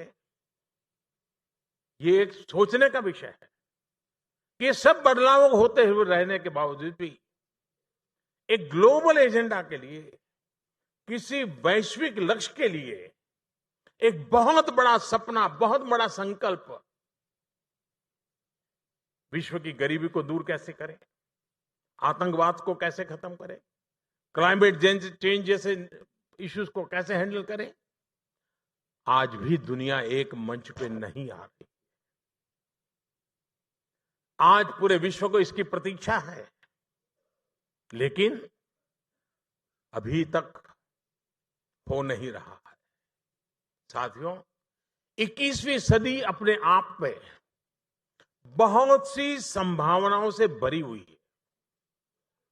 इन संभावनाओं के बीच आज एक कॉमन ग्लोबल वॉइस की भी आवश्यकता है। दुनिया उसको कभी महसूस हो रही है। एक ऐसी वॉइस जिसमें स्वर भले अलग अलग हो, लेकिन ये मिलकर एक सुर का निर्माण करें, एक सुर में अपनी आवाज उठाएं।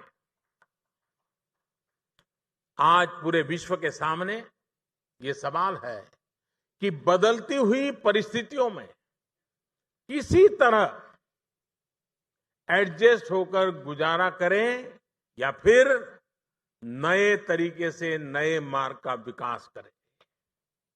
साथियों, बदलती हुई वैश्विक परिस्थितियों के बीच भारत ने भी बहुत व्यापक बदलाव किए हैं। एक कालखंड था जब भारत तटस्थ था, हम तटस्थ थे, लेकिन हमारे तटस्थ की पैरामीटर क्या था? हम तटस्थ थे किस रूप में? हमारी इस देश से भी इतनी दूरी है, उस देश से भी इतनी दूरी है, यानी मानदंड था हम किससे कितने दूर है।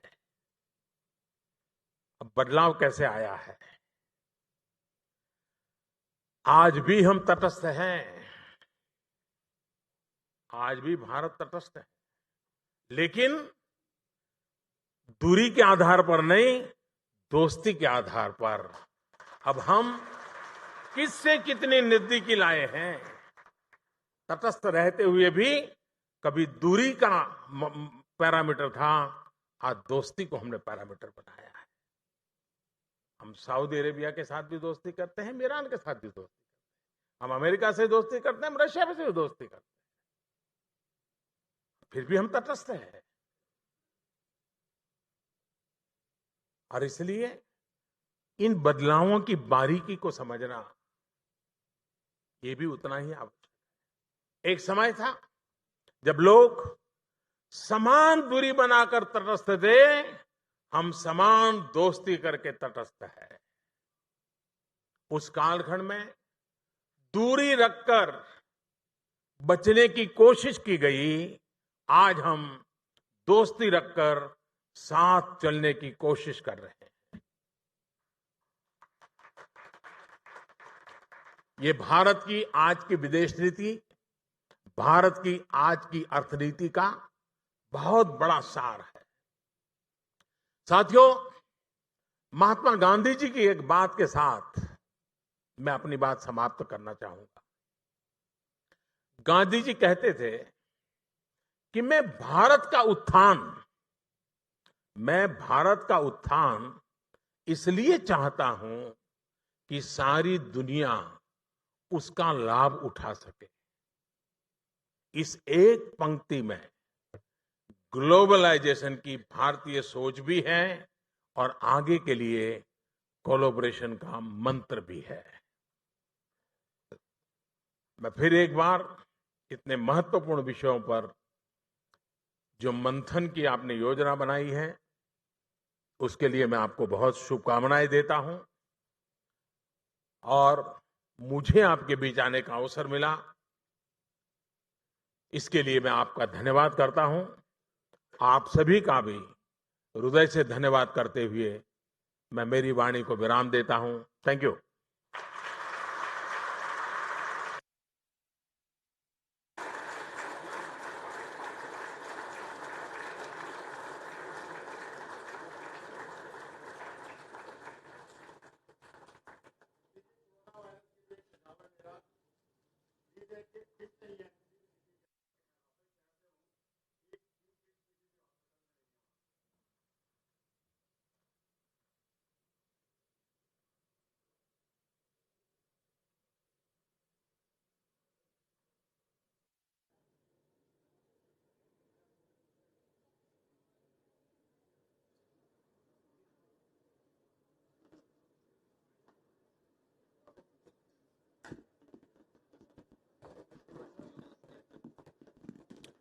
Right, folks, round of applause for the Honorable Prime Minister Modi ji. Thank you so much for those inspiring words, sir. And thank you all also for being a wonderful audience for the day. May I remind you that at GBS Day 2 starts in the morning tomorrow by about 9:30 a.m. Good night. Don't go too far away. There's dinner and at all GBS dinners, there's sparkling conversation. Don't make it a late night. You've got an early start in the morning at 9:30. Thank you very much. Walls. We're beginning to see them everywhere. Walls to stop people. Walls to stop commerce. Walls to stop ideas. The thing is that when we stop people, commerce, and ideas, we stop progress. Our future depends on sustainability, transparency, and the free flow of talent, technology, and innovation. It's time to reimagine collaboration for a better tomorrow. The new mantra of collaboration is building constructive dialogues that generate sustainable ways of engaging with the world and discovering new opportunities. It's the prime need of an increasingly challenging time. Climate change has brought our world to the very precipice of collapse and threatens our existence. Political volatility has created a fractured and divisive world. More than ever, we need the power of uninhibited ideas.